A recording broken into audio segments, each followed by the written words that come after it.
Restoration period, তাই তো? আচ্ছা, হ্যাঁ, হাত তুলেছে মৃদুলা, বলো কি সমস্যা তোমার? স্যার হচ্ছে ব্রিফের এক্সক্লুশন ক্রাইসিস, এটা একটু যদি বুঝাই দিন।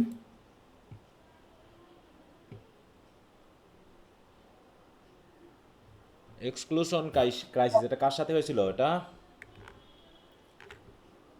এক্সক্লুশন কার, এটা কত নম্বর কোশ্চেন? লাস্টেরটা। রেস্টোরেশন পিরিয়ডের লাস্টেরটা, এটা কোনটা? লাস্টে তো আফরা বেন দেখতেছি। কোন ইয়ারের, এই কোন পিরিয়ডের? এটা কি ব্রিফ না শর্ট? Sir brief. ব্রিফে তো দেখছি না এটা এখানে। ওটা কোন পিরিয়ডের বলো তো? ব্রিফে তো এখানে 30টা কোশ্চেন আছে, আফরা বেন দিয়ে শেষ।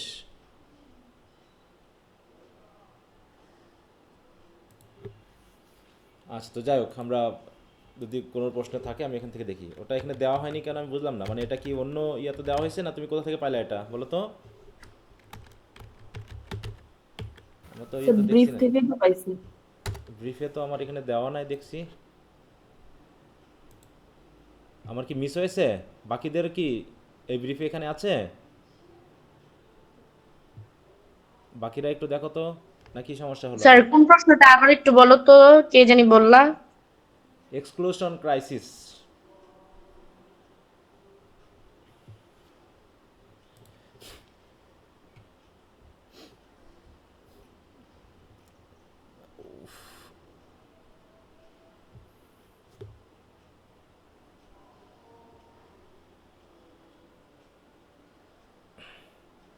দেখো এক্সক্লুশন স্যার ক্রাইসিস। লাস্টের তো ওই যে আফরা বিন এটাই আছে স্যার। হ্যাঁ, হ্যাঁ, হ্যাঁ, হ্যাঁ, তাহলে আমার কি, তুমি কোন ইয়াতে বলছো মৃদুলা?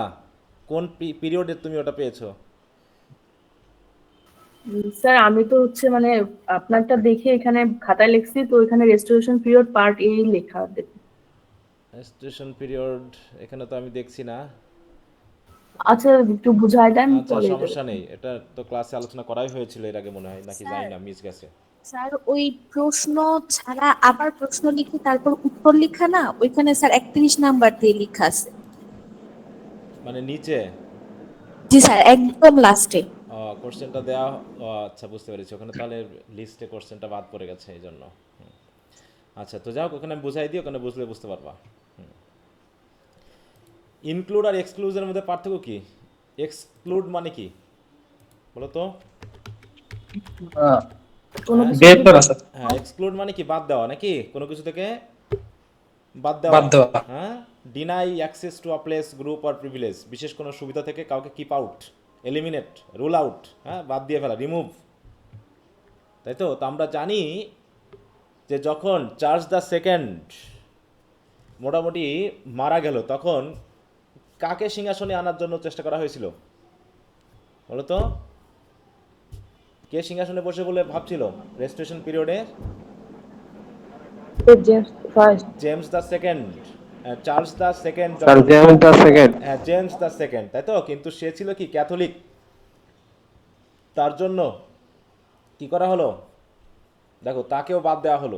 হ্যাঁ, দেখো এই যে, হ্যাঁ, 3 exclusion bill sought to exclude the king's brother and heir presumptive, হ্যাঁ, মানে তাকে ভাবা হয়েছিল যে সে হেয়ার হবে আর কি, হ্যাঁ, সে উত্তরাধিকারী হবে, জেমস, ঠিক আছে তো? Duke of York from the Thrones of England, Scotland, Ireland, because he was a Roman Catholic.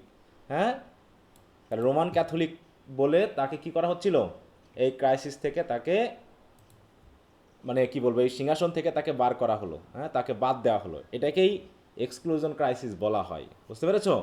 হুম, যে চার্লস দ্য সেকেন্ডের পরবর্তী জেমস দ্য সেকেন্ড তার উত্তরাধিকারী হবে এটা ভাবাই হচ্ছিল, কিন্তু যেহেতু সে রোমান ক্যাথলিক ছিল, তো তাকে সিংহাসন থেকে বাতিল করা হলো। এবং তার পরবর্তী সিংহাসনে কে বসেছিল বলো তো, জেমস দ্য সেকেন্ডের? হ্যাঁ, স্যার উইলিয়াম থার্ড। হ্যাঁ, কে তার, কে কে হয় উইলিয়াম থার্ড? জেমস দ্য সেকেন্ডের কে? হ্যাঁ, আমি। না, কারো কথা বোঝা গেল না। আমার নেটের সমস্যা না তোমাদের, আমি বুঝলাম না। Sir William of orange. হ্যাঁ, উইলিয়াম অফ অরেঞ্জ কে হয়? জেমস দ্য সেকেন্ডের কে হয় স্যার সেটা বলতে চাচ্ছি। স্যার জেমসের জামাই। জামাই, হ্যাঁ। তাহলে ক্যাথলিক মানে প্রোটেস্ট্যান্ট ছিলেন। হ্যাঁ, উনি প্রোটেস্ট্যান্ট ছিল এবং তার মেয়ের নাম কি ছিল? ম্যারি। ম্যারি। হ্যাঁ, এই দুইজনকে সিংহাসনে বসানো হলো এবং এই দুইজন কি করলো পরপর তারাই মোটামুটি 1700, তাই তো, অ্যানি আসার আগ পর্যন্ত তারা কি করলো সিংহাসন চালিয়ে মানে দেশ চালিয়েছিল তারা। হ্যাঁ, দেখো উইলিয়াম অফ দ্য অরেঞ্জ।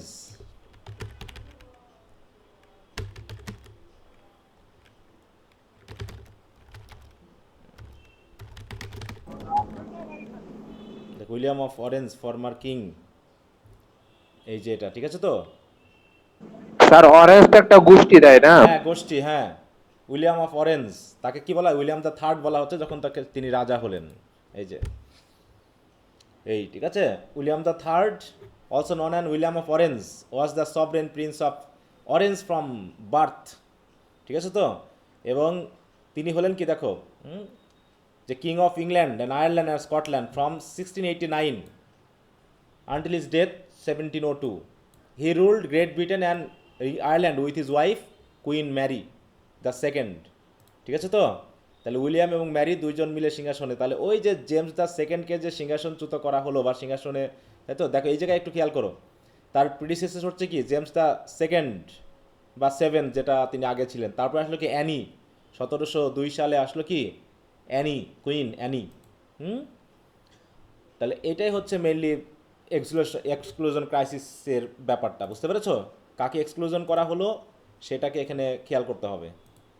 দেখেন কি বলছে, exclusion crisis was a political conflict in England over whether two exclude James Duke of York a Catholic from সাকসিডিং his brother king Charles the second. তাহলে চার্লস দ্য সেকেন্ড, তাই তো, এর উত্তরাধিকারী হিসাবে Duke of York জেমসকে exclude করা হবে কি হবে না, সেই বিষয় নিয়ে যে পলিটিক্যাল কনফ্লিক্টটা ছিল সেটাকে এক্সক্লুশন ক্রাইসিস বলা হচ্ছে। কি কথা বুঝতে পেরেছো? জি স্যার। জি স্যার।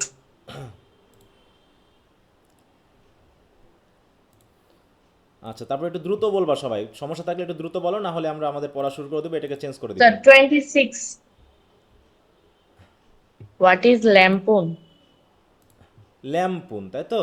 ল্যাম্পুন এক ধরনের মানে তোমার কত 26, এটা একটা স্যাটায়ার, যেটা হচ্ছে কি এমনি স্যাটায়ার থেকে কিছুটা এক্সট্রিম।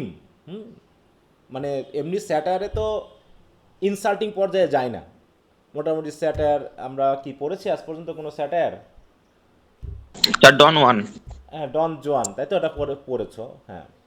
তাহলে স্যাটায়ার হচ্ছে মোটামুটি একটা হিউমারাস ওয়েতে আয়রনিক কথাবার্তার মাধ্যমে সামাজিক ভুল ত্রুটিগুলোকে তুলে ধরে কি করা হবে, সেগুলোকে সংশোধনের চেষ্টা করানো হবে। কিন্তু ল্যাম্পুনটা হচ্ছে স্যাটায়ার, কিন্তু এটা একটু বেশি শার্প, ঠিক আছে তো? হ্যাঁ, এবং মাঝে মাঝে দেখো বলছে কি ridiculing their behaviour often in a mocking and insulting way. কি কথা বুঝতে পেরেছো? এটাও এক ধরনের স্যাটায়ার, কিন্তু এটা হচ্ছে কি একটু বেশি কেমন এক্সট্রিম, নাকি এক্সট্রিম স্যাটায়ার, যেটা ইনসাল্টিং পর্যায়ে চলে যাবে। বলো। এবং এটা ইন্ডিভিজুয়াল পর্যায়ে পর্যন্ত কথা বলা হতে পারে। দেখো এই জায়গায় বলা হচ্ছে, হ্যাঁ, lampoon publicly criticise someone or something, এটা তো ওইতে গেল। কিন্তু আমরা যদি লিটারেচারে দেখি, এখানে আসলে মিনিং ইন লিটারেচার, দেখো আর sharp and often virulent satire directed against an individual or institution. এবং এটা হচ্ছে কি দেখো বলছে কি এটা হচ্ছে খুবই তীব্র স্যাটায়ার, হ্যাঁ, a work of literature art or the like ridiculing severely the character or behaviour of a person or society, ইত্যাদি ইত্যাদি। কি কথা বুঝতে পেরেছ? জি স্যার। জি স্যার।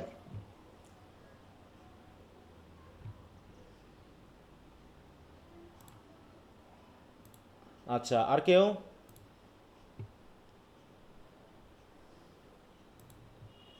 আচ্ছা, তাহলে যদি কারো কোনো সমস্যা না থাকে তো আমি এটাকে প্রসঙ্গ চেঞ্জ করলাম। ব্রিফের পর শর্ট, একবারে হাত তোলো। শর্ট বা ব্রডে যদি কারো সমস্যা থাকে হাত তোলো দ্রুত। যদি হাত না তোলো তাহলে দুটো ঘটনা ঘটবে, হ্যাঁ, হয় পরে বুঝেছো, আর না হয় পড়নি। স্যার স্যার শর্টে এবং ব্রুটে তো বিষয়গুলো একই, হ্যাঁ, ঘুরে মানে ফিরে তো অ্যান্সার গুলো তো একই, সেই জন্য অত বুঝতে অসুবিধা হয়নি। না, যা পড়ানো হয়েছে সেগুলোর ভিতরেই থাকবে, যেহেতু এলোমেলো করে হোক আর যেভাবে পড়ানো হোক কোশ্চেন আনসারগুলো তো ওইভাবে গুছিয়ে দেওয়ার চেষ্টা করা হয়েছে। যদি সমস্যা না থাকে তো ভেরি গুড, আমরা তাহলে পরের অপশনটা দিয়ে দিই।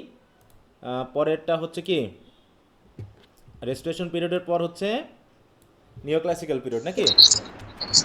জি স্যার। নিও ক্লাসিক্যাল পিরিয়ডের কোশ্চেন আনসার দেওয়া হয়েছে? না স্যার। না স্যার, দেওয়া হয় নাই। আচ্ছা, তাহলে তো দিয়ে ফেলতে হবে নিও ক্লাসিক্যাল, তাই না? আচ্ছা, আর ওকে। আপনি যে শিট শেয়ার করেন না ওইটার মাঝে সবকিছু অ্যান্সার থাকে।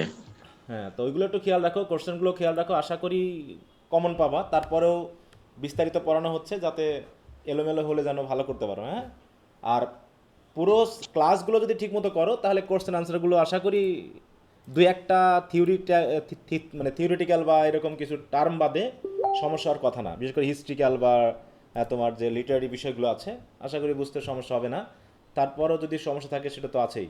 তো ঠিক আছে, আমরা তাহলে চলে যাই আমাদের ভিক্টোরিয়ান পিরিয়ডে। আজকে মোটামুটি ভিক্টোরিয়ান পিরিয়ডটা আমরা দেখি কতটুকু আগাতে পারি। হ্যাঁ, আর হিস্ট্রিতে আমরা যে উইলিয়াম জেলং থেকে পড়তেছি, এখানে আমি চেষ্টা করতেছি একটু বিস্তারিত যেতে, কারণ আন্ডারস্ট্যান্ডিং লেভেলটা যদি ভালো না হয় হিস্ট্রি কিন্তু ওভারঅল পড়ে মজা পাবা না, বুঝতে পেরেছ? এই জন্যই একটু জি স্যার। পড়তে হয়, যত পড়বা তত আন্ডারস্ট্যান্ডিং লেভেলটা ভালো হবে এবং আনকমন আসলেও তুমি সেন্সটা ক্লিয়ার করে বলতে পারবা, দেখবা। হুম, স্যার বুঝতে অনেক সুবিধা হয়। ওকে।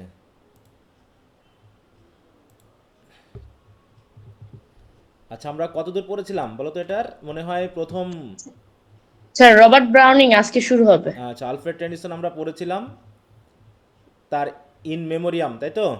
হুম, ইডিলস অফ জি দ্য স্যার। কিং, এরকম কিছু রাইটিং আছে, এগুলো একটু খেয়াল রাখবা।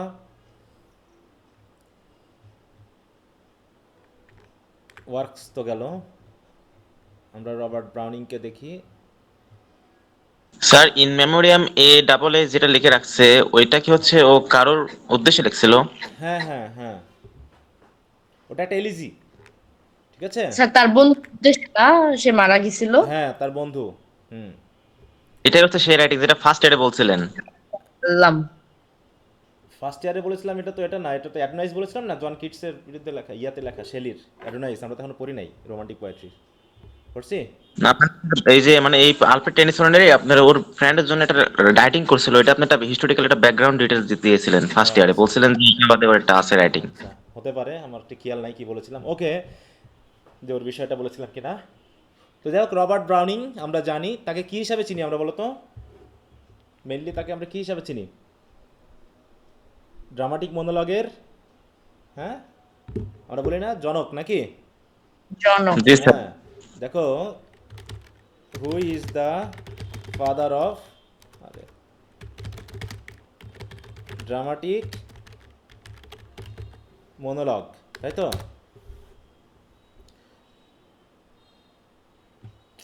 এই গুগলে আসছে না অনেক সময়, ব্যাপারটা বুঝলাম না, কাজ করছে না কেন?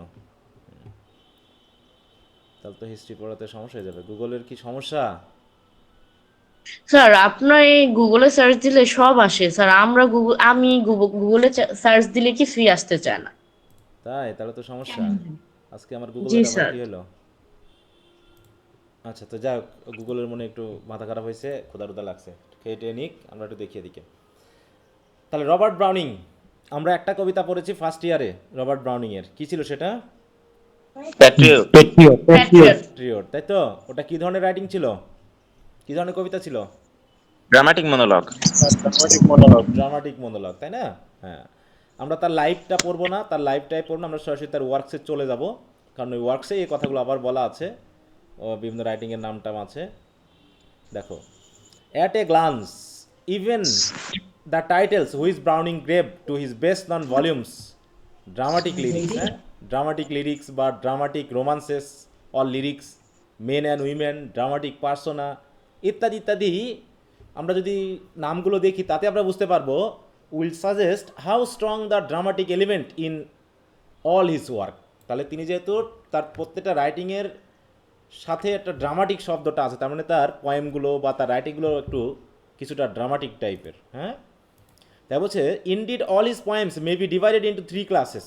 একটা হচ্ছে pure dramas like Strafford a blot in the scutcheon, dramatic narratives like Pippa passes which are dramatic in form but were not meant to be acted.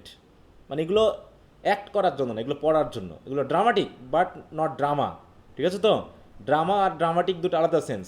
And dramatic lyrics like the last ride, দেখো the last ride together, এটা তোমরা third ইয়ারে পড়বা, third ইয়ারের 3-4টা পড়বা, যেমন the last ride together, ফ্রা লিপোলিপি, ঠিক আছে তো? এরকম আর কি। Rabha even Ezra, which are short poems expressing some strong personal emotion or describing some dramatic episode in human life in which the hero himself generally tells the story. যে dramatic monologue মানে কি? Dramatic monologue মানে এটা একটা lyric, যে লিরিকে একজন ব্যক্তি তার নিজস্ব ফিলিংগুলোকে কি করবেন? একজন তুলে ধরবেন। সাইলেন্ট স্পিকারের সামনে উপস্থাপন করবেন, তাই তো? সরি, সাইলেন্ট লিসনারের কাছে উপস্থাপন করবেন, এবং তার স্পিকিংয়ের মাধ্যমেই আমরা আসলে ওই ব্যক্তির নিজস্ব মেন্টালিটিকে বুঝতে পারবো। ব্যাপারগুলো ঠিক এরকম। তাহলে তার লেখাগুলো হয়তো ড্রামা না, বা মানে কি বলবো, স্টেজে উপস্থাপন করার কোনো বিষয় না, কিন্তু সেখানে একটা ড্রামাটিক ওয়ে আছে উপস্থাপন করা, যদিও এটা ওয়ান ওয়ে, তাই না? ড্রামাটিক মনোলগ বলা হচ্ছে, ডায়ালগ না এইটা। তাই বলছে দেখো, দো Browning is often compared with Shakespeare, the reader will understand that he has very little of Shakespeare dramatic talent. হ্যাঁ, শেক্সপিয়ারের ড্রামা আর ব্রাউনিংয়ের ড্রামা দুটো এক জিনিস না। তা কেন যে মানুষ কম্পেয়ার করে, ঠিক আছে তো? কারণ এখানে তিনি তো একটা করে ক্যারেক্টার উপস্থাপন করেন, আর শেক্সপিয়ার কি তার ড্রামার ভিতরে পুরো কি করেন, ক্যারেক্টারের জঙ্গল তৈরি হয়ে যায় নাকি, প্রচুর ক্যারেক্টার দেন এবং সকল শ্রেণীর মানুষকে তিনি তার ড্রামাতে ইনক্লুড করেন, একদম রাজা থেকে শুরু করে কমন শেফার্ড পর্যন্ত, তাই তো? একদম কমন পিপলদের মধ্যে শেফার্ড পর্যন্ত তিনি উপস্থাপন করে ফেলেন। ওকে, তো যাই হোক, Browning has Browning has always a moral ready. তার একটা মোরাল থাকে, যেমন প্যাট্রিয়টে আমরা মোরাল পড়েছিলাম। অ্যান্ড ইনসিস্ট আপন giving us his own views of life, ঠিক আছে তো? এবং নিজের মতামতও তিনি দান করেন, কিন্তু শেক্সপিয়ার কখনো নিজের মতামত দান করেনি। তিনি ড্রামা দিয়ে গেছেন, রেজুলেশন দিয়ে গেছেন, শেষ, এখন বাকিটা তোমাকে নিতে হবে। কিন্তু সে কী করেছেন রবার্ট ব্রাউনিং, তার ড্রামাটিক ওয়েতে তিনি একটা তথ্য আমাদেরকে দিয়ে গেছেন। যেমন প্যাট্রিয়টে আমরা পেয়েছি কি, যে আমাদের কাজ হলো কি, ভালোর উদ্দেশ্যে কাজ করে যাওয়া, তাই তো? কখনো রিটার্ন না চাওয়া। রিটার্ন কে দিবেন বলো? গড। হ্যাঁ, গড God দিবেন। হ্যাঁ, মৃত্যুর পর। নেভার ওয়ার্কস, তাই তো, ফর গেটিং রিটার্ন, তাই তো? রিটার্ন পাওয়ার জন্য, তাই তো, বা বেনিফিট পাওয়ার জন্য কাজ করো না, ওটা গড বুঝবেন। বাকিটা তুমি যখন পৃথিবীতে কাজ করবা, কেউ বুঝবে কেউ বুঝবে না, গড তো দেখতেছেন, অতএব রিওয়ার্ড তিনি দিবেন। এইটা his dramatic power lies in depicting what he himself calls the history of a soul. হ্যাঁ, হিস্ট্রি অফ আ সোল। হ্যাঁ, তিনি মেনলি মানুষের ভিতরের ব্যাপারগুলোকে তুলে ধরার চেষ্টা করেন তার ড্রামাটিক মনোলগগুলোর মাধ্যমে। More often he takes some dramatic moment in life, মানে কিছু কিছু মোমেন্টকে নেন, some crisis in the ceaseless struggle between good and evil, and describe with wonderful insight the hero's own thoughts and feelings, but he almost invariably tells us how at such a point the good or evil in his hero must inevitably be triumph. যেমন একটা কবিতা আছে, তার নাম হচ্ছে মাই last duchess. হ্যাঁ, মানে যে speaker, সে তার ওয়াইফকে হত্যা করেন, বুঝতে পারছো? এবং সে দ্বিতীয় বিয়ে করার আগে যে ব্যক্তি এসেছে ঘটকালি হিসাবে, তাকে এসে বলতেছে যে কেন সে তার ফার্স্ট ওয়াইফকে হত্যা করেছিল। বুঝতে পেরেছো কিসের জন্য বলতেছে? এবং নিজেকে দেখাচ্ছে যেন সে ভালো, তার ওয়াইফ ছিল খারাপ, এটা বোঝা যাচ্ছে। কিন্তু তার কবিতাটা পড়ার পর মনে হবে যে আসলে ওয়াইফ খারাপ না, এই লোকটাই খারাপ। বুঝতে পেরেছো? এবং এইগুলো বলার মাধ্যমে সে সাবধান করে দিচ্ছে যে আমার জন্য যে মেয়ে আসবে সে যেন আগের ওয়াইফের মতো না হয়, ঠিক আছে তো? এটা তার গল্প বলার উদ্দেশ্য। সেই একটা কথা আছে না, যে কাকে যেন মেরে কাকে শেখানো, বাংলা একটা আছে না কথা, শাশুড়িকে মেরে বউকে শেখানো। হ্যাঁ, শাশুড়িকে না, মেরে শাশুড়িকে মেরে বউকে শেখানো। হায় হায়, এটা তো নাই, এটা তো আমি হ্যাঁ, শুনি নাই। ঝিকে মেরে এরকম বউকে শুনছি শেখানো, স্যার, হ্যাঁ। ঝিকে মেরে বউকে শেখানো। হ্যাঁ, ঝিকে মেরে বউকে শেখানো। এখন ঝিকে আর বউকে, হ্যাঁ, ঝিটা কে? মেয়ে, ঝি বলতে মেয়ে। দেখো স্যার আমি তো এমন শিল্পী। তুমি ওরকমটা পেয়েছিলা, আমি জানি না। আমাদের এদিকে এটাই বলে, ঝিকে মেরে বউকে শেখানো। হ্যাঁ, মানে একজন ইনোসেন্ট মানুষকে তাই তো বকাঝকা করে একজন গিল্টি মানুষকে বোঝানো যে খবর আছে কিন্তু। দেখো, ঝিকে মেরে বোকা শেখানো বাগধারাটির অনুবাদ, to teach the guilty a lesson by railing at the innocent, অথবা to punish the innocent to make the guilty understand, হ্যাঁ, অথবা to whip the cat of the mistress who does not spin. এরকম এই বাগধারাটির মূল ধারণা হলো কাউকে শাস্তি দিয়ে বা তিরস্কার করে অন্যর কাছে বার্তা পাঠানো বা তাকে কিছু বোঝানো, যেটা এই সাথে যায়। ঠিক আছে? হ্যাঁ, দেখি তো তোমার শাশুড়িকে মেরে বউকে শেখানো, তো শাশুড়িকে মারতে পারবো? হায় হায়, হ্যাঁ, বউকে মারতে পারি কিন্তু শাশুড়িকে আমি কি করে মারবো? বিচার বসায় দিবে। হ্যাঁ, শাশুড়িকে মেরে বউকে শেখানো স্যার এটা আমেনার নতুন প্রযুক্তি। না গো, এটা তো আমি পাইলাম না। হ্যাঁ, জিকে মেরে বউকে শেখানো হবে, শাশুড়িকে মারলে তো বিপদ আছে জামাইয়ের। হ্যাঁ, বউকে মারা যায়। হ্যাঁ, স্যার আমি তো ভাবছি শাশুড়িকে মেরে তারপর বউ শিক্ষা দেবে এরকম। ও আচ্ছা আচ্ছা। স্যার এটা আমেনার নতুন প্রযুক্তি। হ্যাঁ, ওটা আমার জন্যই। আগে আগে ঠিক তো আছে। বউ তারপরে শাশুড়ি, আমি কিভাবে শাশুড়ির কাছে গিয়ে পৌঁছাবো গো? হ্যাঁ, বউকে মারতে পারি, দিয়ে শাশুড়িকে বোঝাতে পারি যে হ্যাঁ শাশুড়ির খবর আছে কিন্তু, হ্যাঁ, যে বেশি কথা বললে শাশুড়িকে মারতে পারবো না। ঠিক আছে? হ্যাঁ, আচ্ছা ঠিক জি আছে। স্যার। হুম, তাই মাই লাস্ট জাস্টিস এরকম, হ্যাঁ, the speaker adds a word here and there aside from the story which unconscious, দেখো, which unconsciously show the kind of man he is, মানে তার কথাবার্তার মাধ্যম দিয়ে অটোমেটিক আমরা বুঝতে পারছি সে কী ধরনের মানুষ আসলে। It is this power of revealing the soul from within that causes Browning to fascinate those who study him long enough. যারা তাকে স্টাডি করে তারা এই জিনিসটাই বোঝে যে তার উদ্দেশ্য হলো যে স্পিকার, সেই স্পিকারকে উপস্থাপন করা। His range is enormous and brings, এইটাই আসবে মেনলি। ড্রামাটিক মনোলগ কে লিখেছেন, তার কয়েকটা ড্রামাটিক মনোলগের নাম লেখো, এই ব্যাপারটাই বিগ প্রশ্ন হিসেবে আসে। দ্য আর্টিস্ট ইন যেমন যেমন অ্যান্ড্রিয়া ডিল সার্তো, যেটা বললাম তোমরা থার্ড ইয়ার এটা পড়বে, এরকম কিছু নাম আছে, সব নাম দরকার নেই, এই 3-4টা নাম আছে। ঠিক আছে? My last duchess, Andrea del Sarto, the last ride together, এইগুলো একটু মনে রাখবা। বলছে all this and 100 more histories of the soul showing Brown is marvellous versatility. It is this great range of sympathy with many different types of life that constitute Browning's cheap likeness to Shakespeare. Though otherwise there is no comparison between the two men. এই দুজনের তুলনা হয় না, তুলনাটা শুধু এটাই যে dramatic ওয়েতে মানুষের ভিতরের মেন্টালিটিকে উপস্থাপন করা। ঠিক আছে? এই একটু খেয়াল রেখো। এছাড়া দেখো, if we separate all this dramatic points into 3 main period, the early period হচ্ছে এত 1833 টু 1841, দ্য মিডিল ফ্রম, এগুলো এত জানার দরকার নেই, মাথা ভারী করার কোনো প্রয়োজন নেই, শুধু আমরা তার বিষয়গুলো জানবো যদি তার সামনে কিছু বলতে বলে। It is better to leave this, অতএব এগুলো বাদ দিই। আচ্ছা, স্যার রাইটার নিজে বলতেছে। হ্যাঁ, মানে এই রাইটার বলতেছে এত কিছু মাথায় নিয়ে লাভ নাই। ঠিক আছে? তো অনেক আছে তার, শুধু বেশ কিছু মনে রাখলে চলবে। হুম, স্যার একটা কথা বলার ছিল। হ্যাঁ বলো। স্যার আমি যখন প্রথম প্রথম আপনার ডাউনলোড ক্লাসগুলো করছিলাম, যে ওই যে যারা সেকেন্ড ইয়ারে ছিল ওনাদের সাথে আপনি প্রথমে 5 মিনিট ইংলিশে কথা বলতেন, কিন্তু আমাদের বেলায় কেন বলেন না স্যার? অনেক সুন্দর লাগে কিন্তু স্যার, আমরাও অনেক কিছু শিখতে পারতাম। শেখার জন্য তো তোমরা নাই, আমি আস্তে আস্তে কত কিছু চেঞ্জ করেছি। হ্যাঁ বলো, আমি কত কিছু ইংলিশে চেঞ্জ বলতে করেছি, স্যার অনেক ভালো। বুঝতে পেরেছো? আমি কত কিছুই চেয়েছিলাম, কত কিছুই করছিলাম, সব কিছুই চেঞ্জ করেছি। ঠিক আছে? দরকার হয় না, তোমাদের এগুলো প্রয়োজন নেই, কারণ তোমরা হচ্ছে এক্সাম ওরিয়েন্টেড।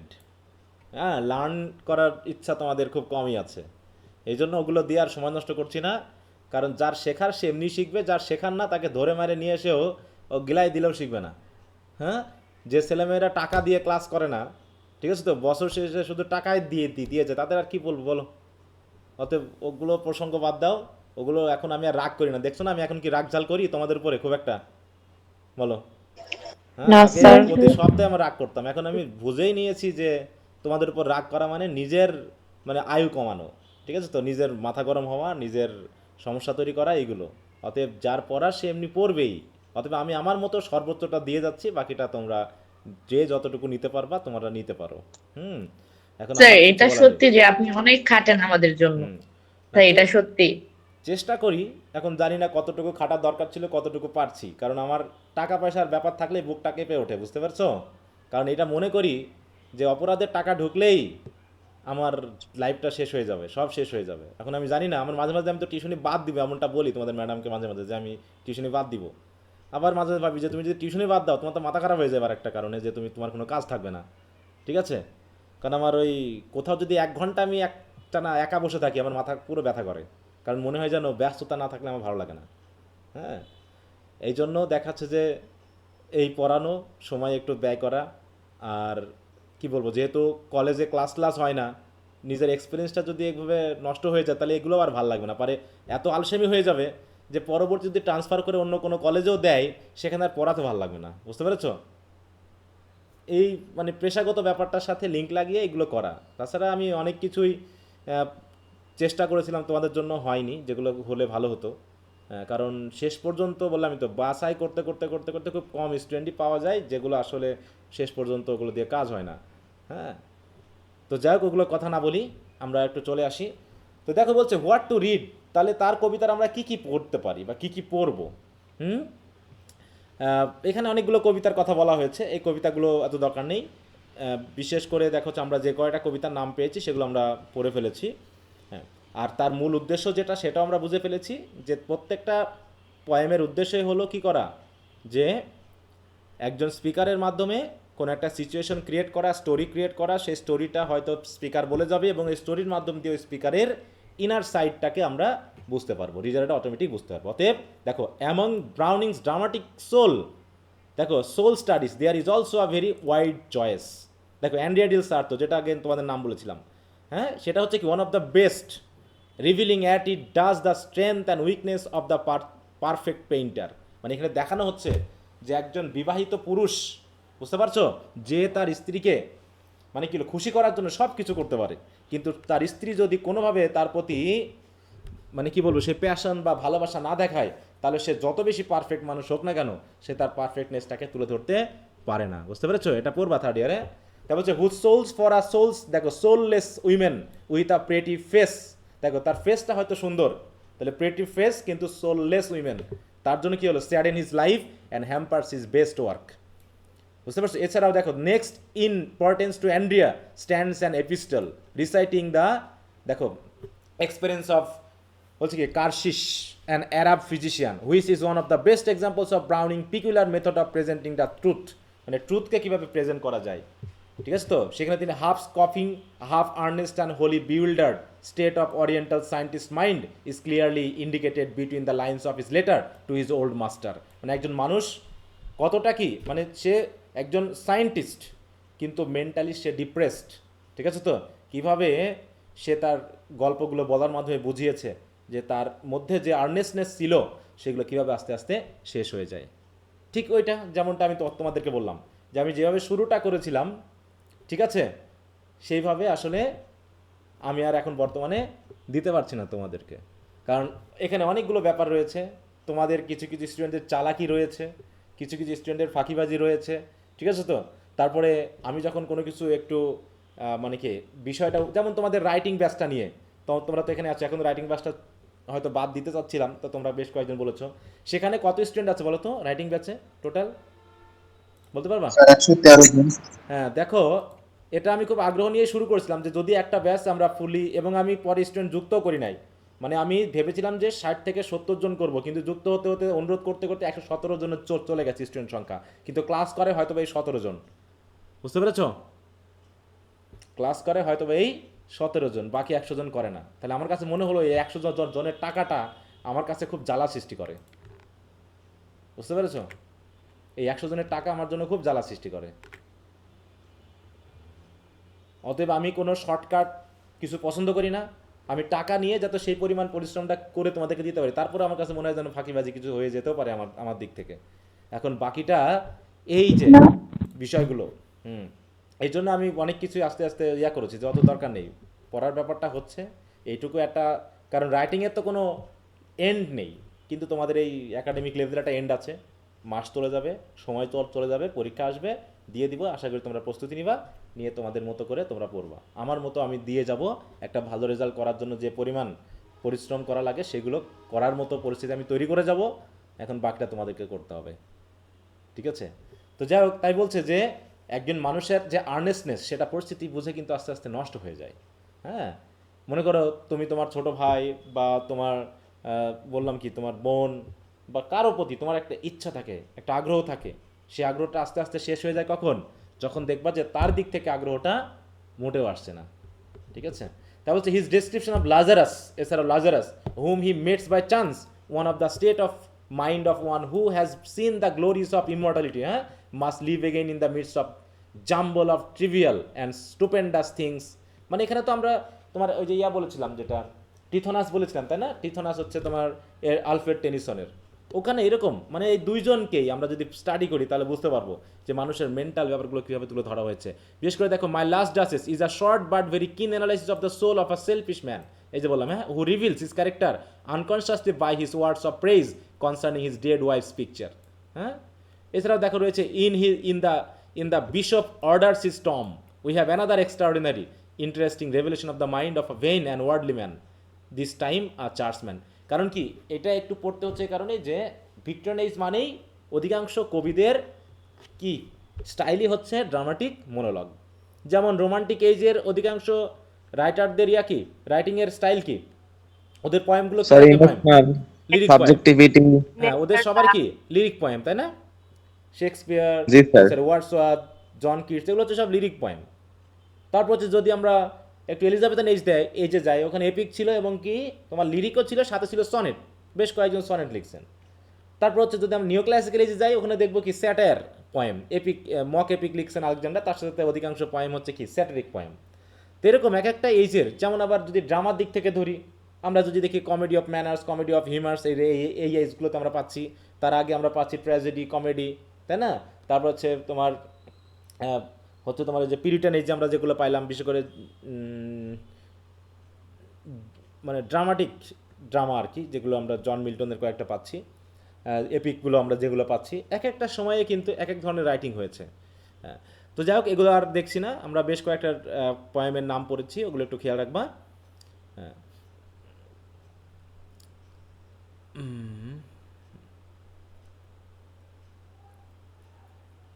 আচ্ছা, এখানে একটু খেয়াল করি, এখান থেকে আমরা পড়ি। তাহলে এতক্ষণ যা পড়লাম দেখো, বলছে কি the result of Browning's purpose is a series of monologues. ঠিক আছে? তো অতএব এগুলো কেবল হচ্ছে এক ধরনের মোনোলগ। কি জাতীয় মোনোলগ? ড্রামাটিক মোনোলগ, তাই তো? In which the same story is retold 9 different times by the different actors in the drama. অতএব মনে করতে হবে যে এক একটা পয়েম মানে এক একটা ড্রামা। ঠিক আছে? তো আর এক একটা পয়েম মানে কি এক একটা সিচুয়েশন, স্টোরি স্টাইল এক, শুধু রিটোল্ড করা হচ্ছে 9 ডিফারেন্ট টাইমস, মানে বিভিন্ন মানুষকে এখানে রিপ্রেজেন্ট করে দেখানো হচ্ছে। ব্রাউনিং প্লেস অ্যান্ড মেসেজেস আমরা দেখি, বলছে Browning place in our literature will be better appreciated by comparison with his friend Tennyson whom we have just studied. In one respect at least this points are in perfect accord. একদিক থেকে তারা মানে দুইজনের মধ্যে মিল আছে। Is finds in love the supreme purpose and meaning of life. তারা mainly একটা কি যে জীবনে মানে পার্থিব জীবন যেটা হিউম্যান লাইফের মধ্যে একটা পারপাস বা মিনিং তারা খুঁজে পেয়েছেন, এটাকে তারা একদম কি করেননি, মানে অকারণ বলে মনে করেননি। In other respects specially in their methods of approaching the truth, বিশেষ করে তাদের মেথডটা কীভাবে তারা উপস্থাপন করেছেন। The two men are the exact opposite. Tennyson is first the artist and then the teacher. তাহলে টেনিসন হচ্ছে কি প্রথমে তো আর্টিস্ট, তারপর হচ্ছে teacher. And Browning with the message is always the important thing and he is careless of the form in which it is express. অতএব তিনি artist না, ব্রাউনিং তিনি মেসেজ দিয়েছেন, মানে তিনি একজন টিচার সরাসরি। আর টেনিসন একদিকে আর্টিস্ট আর একদিকে টিচার। তিনি যেগুলো উপস্থাপন করছে সেগুলো আর্টের মাধ্যমে উপস্থাপন করছে, যেটা আমরা টেনিসন পড়তে গিয়ে বলছি, হ্যাঁ, যে তিনি আর্টের মতো করে বিষয়গুলো উপস্থাপন করছেন। তিনি ব্যাকগ্রাউন্ডগুলো এমনকি যে সিচুয়েশনটাকে দেখিয়েছেন, প্রাকৃতিক পরিবেশগুলো এত সুন্দর করে আর্ট করেছেন, মনে হয় যেন একদম ছবির মতো ভেসে উঠবে তোমার। হ্যাঁ, বললাম না, লোটাস ইটার্স নামে যে কবিতাটা পড়বা তোমরা থার্ড ইয়ারে গিয়ে, তারপর তো তোমরা ইনোনি পড়বা, সেখানে পাহাড় পর্বতের বর্ণনাগুলো কত সুন্দর করে দিয়েছে। টিথোনাসের যে অবস্থানটা সেটা তিনি বর্ণনা করেছেন। তোমার লক্সলি হল, সেখানের বিষয়গুলোকে তিনি ইমেজগুলোকে এত সুন্দর উপস্থাপন করেছেন টেনিসন, যে মনে হবে যেন তিনি একজন আর্টিস্ট। এবং তারপরে তিনি কি করেছেন, ওই প্রত্যেকটা ড্রামাটিক মোনোলগ এবং ড্রামাটিক ওয়ের মাধ্যমে ওগুলো সিঙ্গেল স্পিকিং করতেছে, সেখানে তিনি দেখাবেন, টিচিংগুলো দিবেন, মেসেজগুলো তিনি দিবেন। হ্যাঁ, এরকম। কিন্তু ব্রাউনিংয়ে তিনি কোনো মেসেজ দেননি, কোনো পিকচার পেইন্ট করেননি। তিনি সরাসরি জাস্ট ইয়াতে চলে গেছেন, চলে গেছেন, স্পিকারই সরাসরি কথা বলছে। কিন্তু টেনিসন কবি হিসাবে ওইগুলো বলছেন আর মাঝে মাঝে তার ক্যারেক্টারগুলো নিয়ে আসছেন। ঠিক আছে, এইভাবে দেখানো হয়েছে। আর ব্রাউনিংয়ে সরাসরি তোমার জাস্ট ডায়লগগুলো বলা হয়েছে, বা ডায়লগ বলছি, তার সেই মনোলগগুলো বলা হয়েছে বা স্পিচগুলো বলা হয়েছে। ওখানে তিনি প্রাকৃতিক পরিবেশ Storytelling. এগুলোকে খুব একটা আনেননি, ঠিক আছে, ব্যাকগ্রাউন্ডকে তিনি খুব একটা আনেননি। এই জায়গাতে পার্থক্য। বলছে again Tennyson is under the influence of the romantic revival and chooses his subject daintily. ওই যে রোমান্টিক রিভাইভালের ওই ব্যাপারটার সাথে মিল রেখে তিনি নেচারকে এনে দিয়েছেন আর কি। হ্যাঁ, he takes comely and ugly subjects with equal pleasure and aims to show the truth lies hidden in both the evil and good. This contrast is all the more striking when we remember Browning's essentially scientific method was taken by a man who refused to study science. হ্যাঁ, মানে scientific মেথডকে দেখিয়েছেন, অ্যাটিটিউডকে দেখিয়েছেন। দেখো বলছে কি, Browning essentially scientific attitude was taken by a man who refuse to study science. মানে দেখানো হচ্ছে যে সায়েন্স স্টাডি করতে রিফিউজ করে, সায়েন্টিফিক অ্যাটিটিউড ব্রাউনিং তার কাছ থেকে নিয়েছে। মানে ব্যাপারটা হলো পারফেক্ট না। Tennyson, whose work is always artistic, never studied art but was devoted to the sciences. While Browning, whose work is seldom artistic in form, thought that art was the most suitable subject for a man's study. মানে যে যেটা বলেছে সে সেটা গ্রহণ করেনি। ব্যাপারটা এরকম, এগুলো অত দরকার নেই, অত প্যাঁচ লাগানোর কথাবার্তা। তো আমরা যেটা বুঝলাম যে এই দুইজন কবির উদ্দেশ্য ছিল কি, মানুষের ভিতরের ব্যাপারটাকে তাদের স্পিচের মাধ্যমে উপস্থাপন করা। এবং দুইজনকেই কিন্তু দেখানো হচ্ছে যে তারা যে কবিতাগুলো লিখেছে সবগুলো ড্রামাটিক মনোলগ। হ্যাঁ, এবার আসে minor poets of the Victorian age. তাহলে এই দুইজন হলো মেজর পয়েট। দেখো চিন্তা করো, পয়েটদেরও কি একটা নির্দিষ্ট সীমাবদ্ধতা আছে। খুব বেশি কি পয়েট বা ড্রামাটিস্ট আমরা পাচ্ছি এজ ভিত্তিক? না, 2-3 জন। হ্যাঁ, 2-3 জন করে, ওইগুলোই মেজর। কেউ যদি এই বইটা ভালো করে স্টাডি করে সে বুঝে নিবে যে কোনগুলো কোন এজে কীভাবে পড়া লাগবে। এখন এলিজাবেথ ব্যারেট ব্রাউনিং এর নাম কি আমরা জানছি তো নাকি? আমরা ফার্স্ট ইয়ার তার একটা কবিতা পড়েছিলাম, কি সেটা? How do I love. হ্যাঁ, এটা একটা সনেট, তাই না? Petrarchan sonnet. বলছে Elizabeth Barrett among the minor poets of the past century, Elizabeth Barrett or Mrs Browning occupies perhaps the highest place in popular favour. মানে মাইনরদের মধ্যে তিনি একটু মানে কি মোটামুটি পপুলার। আমরা তার জীবনী আমরা দরকার নেই, তার জীবন সম্পর্কে আমরা জানি, তাই তো? তাই যে তার সনেটগুলো আমরা একটু খেয়াল করবো। দেখো, দে ফেল ইন লাভ, তাই তো, almost at first sight, and the following year against the wishes of her father who was evidently a selfish old tyrant, Brown carried her off, মানে পালিয়ে নিয়ে যাওয়া, হ্যাঁ, carried her off and married her. The exquisite romances of their love is reflected in Mrs Browning sonnet from the Portuguese. হ্যাঁ, this is a noble and inspiring book of love poems. Steedman regard the opening sonnet, I thought once how Theocritus had sung as equal to any in our language. মানে থিওক্রিটাস তো হচ্ছে Greek, মানে তার মতো করে Mrs Browning যে কীভাবে সনেটের মাধ্যমে তার লাভগুলোকে মানে কী করে উপস্থাপন করেছেন, লাভ সেন্সটাকে উপস্থাপন করেছেন, সেটা বলা হচ্ছে। For 15 years the Browning lived happily, আমরা তো জানি, তারপরে তো মারা যায় নাকি। এই যে দেখো, হাউ ডু আই লাভ দিয়ে ইয়েটা নিয়ে আসা হয়েছে। বলছে Mrs Browning entered with whole souled enthusiasm into the aspiration of Italy in struggle against the tyranny of Austria. হ্যাঁ, এবং সে ইটালিতেই মারা যায় না। এবং ইন 1856 শি পাবলিশড অরোরা লেই, আ নোভেল ইন ভার্স। দেখো, ভার্সের মাধ্যমে novel, having for its hero a young social reformer and for its heroine a young women, poetical and enthusiastic, who strongly suggest Elizabeth Barrett himself. তার মানে দেখো, তার নভেলটা হচ্ছে অরোরা লেই, সে হচ্ছে একটা হিরো, সে হচ্ছে ইয়ং সোশ্যাল রিফর্মার, এবং তার সাথে একজন হিরোইনকে দেখানো হয়েছে যে হিরোইনটা আসলে এলিজাবেথ ব্যারেট ব্রাউনিং বলেই ভাবা হচ্ছে। ইট এমফেসাইজ, এর উদ্দেশ্য কী ছিল? It emphasise verse precise the same moral and social ideals which Dickens and George Eliot are proclaiming in all their novels. তার মানে তাদের নভেলে জর্জ এলিয়ট এবং ডিকেন্স যা দেওয়ার চেষ্টা করেছেন এই অরোরা লেইতে রবার্ট ব্যারেট ব্রাউনিং তাই দিয়ে দেওয়ার চেষ্টা করেছেন। এছাড়া her last 2 volumes were poems before congress and last poems, এগুলো অতটা দরকার নেই, published after her death. She died suddenly in 1861 and buried in Florence.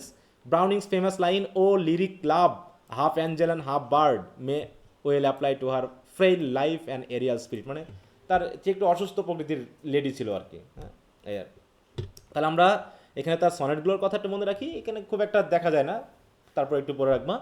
এরপর হচ্ছে রোসেটি, দান্তে গ্যাব্রিয়েল রোসেটি, আমরা একটু খেয়াল রাখবো, মাইনর পয়েটদের মধ্যে মোটামুটি একজন ফেমাস। বলছে the son of an exile Italian painter and scholar, তিনি একজন Italian, was distinguish both as a painter as a poet. He was a leader in the pre Raphaelite movement, এই যে কথাটা আমাদের একটু খেয়াল করতে হবে, এইটার একটা শর্ট নোট আছে। And publish in the first numbers of the Germ his Hand and Soul. আচ্ছা যাও, তাহলে এখানে যেটা বলা হয়েছে, both painter and a poet কাকে বলা হয় বলো তো? স্যার বলো। প্রসিডিউর না না না, এটা তো এখানে পাচ্ছি। Sir William Blake sir. William ব্লেককে একটু খেয়াল রেখো কিন্তু, both both poet and painter, এটা কিন্তু বিভিন্ন চাকরি পরীক্ষাতে এসেছে, উইলিয়াম ব্লেককে বলা হয়ে থাকে, ঠিক আছে? জি স্যার। স্যার হ্যাঁ বলো। ওনার যে সংস of innocence and of experience, এখানে যে আর্ট গুলা আছে, নার্সের সং, মানে প্রতিটার সাথে একটা আর্ট আছে, এই আর্ট গুলো কি একান্তই ওনার? সরি বুঝলাম না, তবে যে উনি যে হচ্ছে মানে যে তোমার কথাটা poet and আসছে না paint, ক্লিয়ারলি। হ্যাঁ, তো ওখানে তো হচ্ছে উনি কিছু আর্ট আছে মানে যেগুলো songs of innocence and experience এগুলো। দেখো এই যে উইলিয়াম ব্লেকের সাথে পরিচয় কি, এই পেইন্টার মানে তিনি তিনি যে শুধু শুধু কবিতায় যে পেইন্ট করেছেন সেটা না, কিন্তু ওটা আলাদাই পেইন্ট, মানে পেইন্ট ওয়ার্কই তিনি করতেন, ঠিক আছে? তো সেই হিসাবে পেইন্টার বলা হচ্ছে, কি বুঝতে পেরেছো?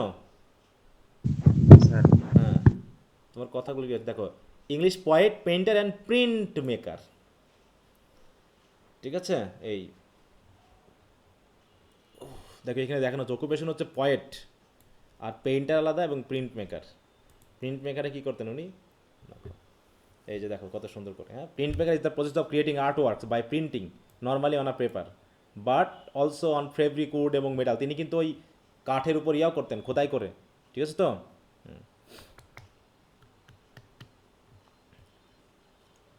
ওকে, কোথায় ছিলাম? Sir pre Raphael piece. আচ্ছা, এখানে আমাদের অতটা তেমন কিছু নাই। উইলিয়াম মরিস, এগুলো নামগুলো আমরা খেয়াল রাখবো, দু একটা যদি পারি। দেখো, is a most interesting combination of literary man and artist, এটা সব আর্টিস্ট যুগে। এই যুগে খেয়াল করবা যে ভিক্টোরিয়ান পোয়েট্রি আমরা বিশেষ করে রবার্ট ব্রাউনিংয়ের যতগুলো পড়বো, ঠিক আছে তো, তার মধ্যে অধিকাংশই আমরা আর্টিস্টদের একটা মানে কি বলবো অংশগ্রহণ দেখব। কারণ এই সময়টা ওই যে প্রি র্যাফিলিটিজম বলে একটা শব্দ আসতেছে, তাই না?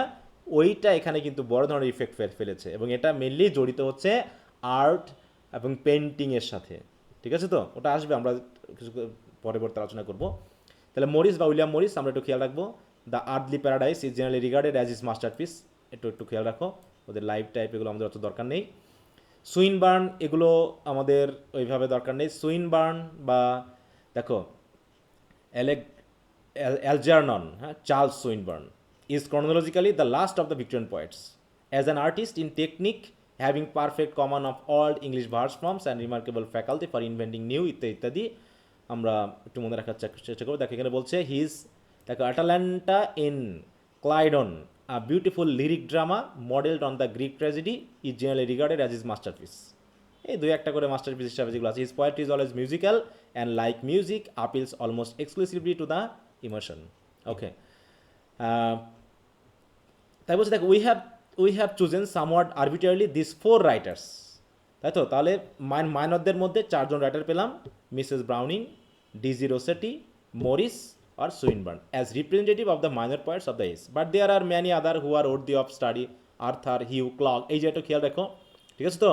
এটা তোমরা পাবা হচ্ছে থার্ড ইয়ারে,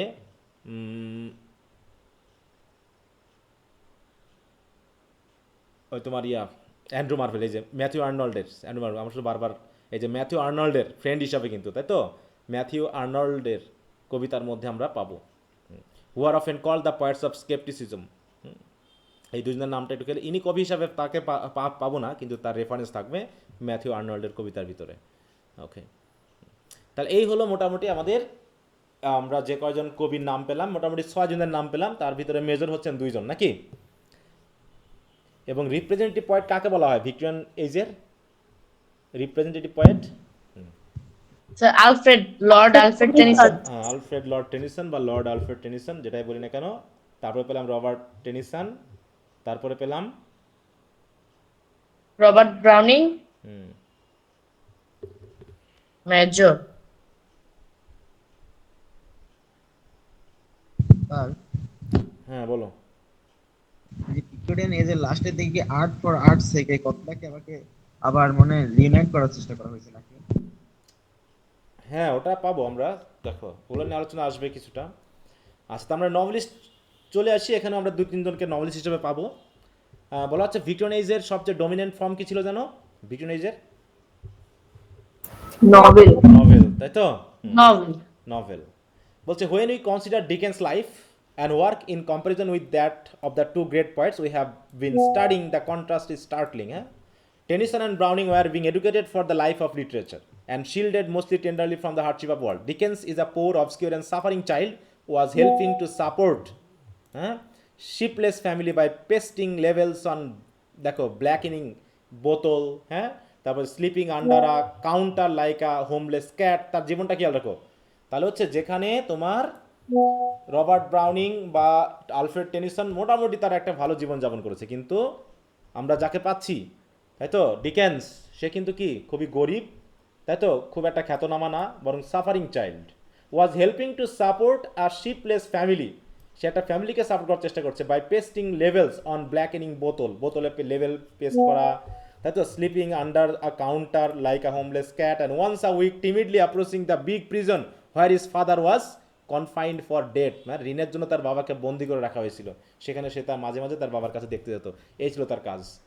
ইন 1836 হিজ পিক উইক, দেখো এই অবস্থান থেকেও সে একজন সেরা নভেলিস্ট হয়েছে নাকি? এবং ডিকেন্সের নাম কিন্তু ইংরেজি সাহিত্যে কেন সারা বিশ্বে একটা বড় নাম আছে, চার্লস ডিকেন্স।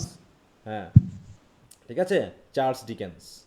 তো সেই হিসাবে এইরকম একজন যে বাস্তব জীবনে ঘা খাওয়া একজন মানুষ, সে একজন নভেলিস্ট হয়েছেন। বলছে in 1836 his Pickwick was published and life was changed as if a magician. হঠাৎ করে তার লাইফ চেঞ্জ হয়ে গেল। হ্যাঁ, হ্যাজ ওয়েভড হিজ ওয়ান, মনে যেন কোনো জাদুর কাঠি নড়ানো হয়েছিল তার জীবনের সাথে, আর জীবনটা চেঞ্জ হয়ে গেল। While the true great poets are slowly struggling for recognition, হ্যাঁ, যেখানে কবিরা রিকগনিশন পেতে এখনো স্ট্রাগল করছে, সেখানে Dickens with plenty of money and too much fame, অথচ সে অনেক টাকা পেয়ে গেছে, অনেক খ্যাতি পেয়ে গেছে, was the acknowledged literary hero of England, the idol of immense audience whose gathered to applaud him whenever he appeared. হ্যাঁ, দেখো তাহলে খ্যাতির জন্য কি লাগে? মানুষ আসলে মানুষের জন্য খ্যাতি আনে না, আনে? বলো, আমি মানুষ, আমি মানুষই, কিন্তু আমাকে খ্যাতি আনে আমার কোনগুলো? আমার অ্যাক্টিভিটি বা কাজ বা কর্ম, যেটা আমরা ওই যে রবীন্দ্রনাথ ট্যাগরের একটা কবিতা পড়ছিলাম না এইচএসসি লেভেলে, কি জানো কবিতাটা? হ্যাঁ, সোনার তরী। দেখো, হ্যাঁ, সোনার তরী। তো সোনার তরীতে নিজের জায়গা হবে না, ঠিক আছে তো, আমার ধানের জায়গা হবে নাকি? হ্যাঁ, তো এরকম আর কি। তাই বলছে আচ্ছা, ওগুলো আমাদের অত দরকার নেই, তার লাইফটা যেটুকু পারলাম ওটুকু আমরা একটু খেয়াল রাখলাম। লাইফ নিয়ে আমাদের অত দরকার নেই, আমরা তার ওয়ার্কে চলে যাব। বেশ কিছু গুরুত্বপূর্ণ ওয়ার্ক আছে। দেখো ডিকেন্স ওয়ার্ক, আচ্ছা, তার ওয়ার্কগুলো প্রধানত লাইফের মধ্যে দেওয়া, কারণ লাইফের সাথে রিলেটেড অংশ তো। এই যে দেখো, আমরা এই জায়গাতে একটু দেখি, এখানে দেখো, the reminder of Dickens' life is largely a record of personal triumphs. দেখো, Pickwick was followed rapidly by Oliver Twist, Nicholas Nickleby, Old Curiosity Shop, and by many other works, which seem to indicate that there was no limit to the new author's invention of odd, grotesque and uproarious sentimental characters. মানে যেন কোনো শেষ নাই, প্রচুর লেখা তিনি লিখেছেন। ওই লেখাগুলো কি বাদ গেল না? টেল অফ টু সিটিজ থেকে শুরু করে আরও কিছু লেখা আছে, ওগুলো হয়তো পরে আসবে।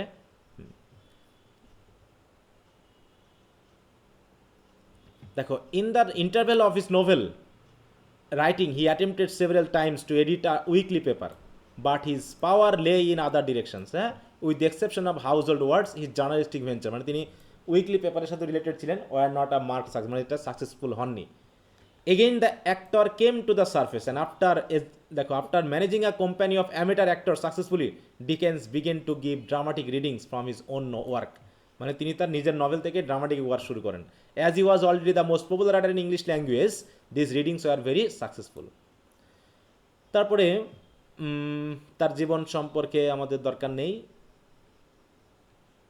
এই যেখানে আরও কিছু নাম আছে, একটু আমরা খেয়াল করি তার নামগুলো। Then he returned to London Street and in 5 years from 1848 to 1853 appeared, দেখো, ডম্বি অ্যান্ড সান, ডেভিড কভারফিল্ড, এই নামটা খেয়াল রাখো, এটা খুঁজছিলাম, David Copperfield and Bleak House, 3 remarkable novels which indicate that he had rediscovered his own power and genius. মানে কিছুক্ষণ বন্ধ ছিল, হ্যাঁ, মানে মানুষ অনেক সময় একটা খ্যাতিতে পৌঁছানোর পর একটা জায়গায় যেতে গেলে অনেক সময় তার মনে করে যে আমি পারবো, পরবর্তীতে কেমন হয় ওই জিনিসটা হয় না আসলে, হ্যাঁ। যেমন আমার জীবনে আমি একটা জিনিস হওয়ার জন্য খুব চেষ্টা করেছি কিন্তু আমি হতে পারিনি, সেটা হলো আমার খুব মিউজিক পছন্দ ছিল, বুঝতে পারলে, ছোটোবেলা থেকেই মিউজিক পছন্দ ছিল, মাঝখানে একটু ভাটা পড়ে যায় পারিবারিক কারণেই। পরবর্তীতে আমি ওই ইচ্ছাটাকে ফিরিয়ে আনার অনেক চেষ্টা করেছি, ঠিক আছে, কিন্তু আর হয়ে ওঠেনি।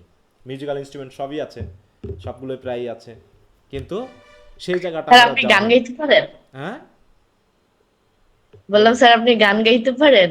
হ্যাঁ, গানটান আগে খুব গাইতাম, ঠিক আছে তো, তারপরে তোমার গিটার, কিবোর্ড, হ্যাঁ, তারপরে হারমোনিকা। স্যার একদিন ফ্রি টাইমে আমাদের শোনায়েন। ওরে বাবা, না ওটা আর হয় না, জি ওটা স্যার। এখন আমার লজ্জা লাগে, ওটা এখন লজ্জার বিষয় মনে হয় আমার কাছে, ঠিক আছে তো। ছোটবেলাকার আবেগ মনে হয় যেন এটা যেন ছোটবেলাকার আবেগ, এটাকে এখন আমার একদম ফালতু বা ফাউল একটা জিনিস মনে হয়, বুঝতে পারছো, মনে হয় যেন আমার জীবনে অনেক সময় নষ্ট করেছি। হুম। যে পড়াশোনা করলে মনে হয় স্যার ভালো কিছু করতে পারবো। সমস্যা নাই, স্যারের বাসায় গেলে শোনাবে স্যার, সমস্যা নাই। স্যারের বাসায় চলে আসো নাকি? হুম। স্যার আপনি ইংল্যান্ডে জন্মাইলে আপনি শেক্সপিয়ার হয়ে যাইতেন। হ্যাঁ তাই। যাক, অনেক কিছু ইচ্ছা। স্যার হচ্ছে বাংলাদেশের শেক্সপিয়ার। হ্যাঁ, বাংলাদেশের না স্যার, শেক্সপিয়ার। আপনার একটা ফেভারিট লিরিক ছিল মনে হয়, আমাদেরকে একদিন বলছিলেন যে ফার্স্ট ইয়ারে কি বিষয়ে? আপনার একটা ফেভারিট গান আছে বলছেন যে।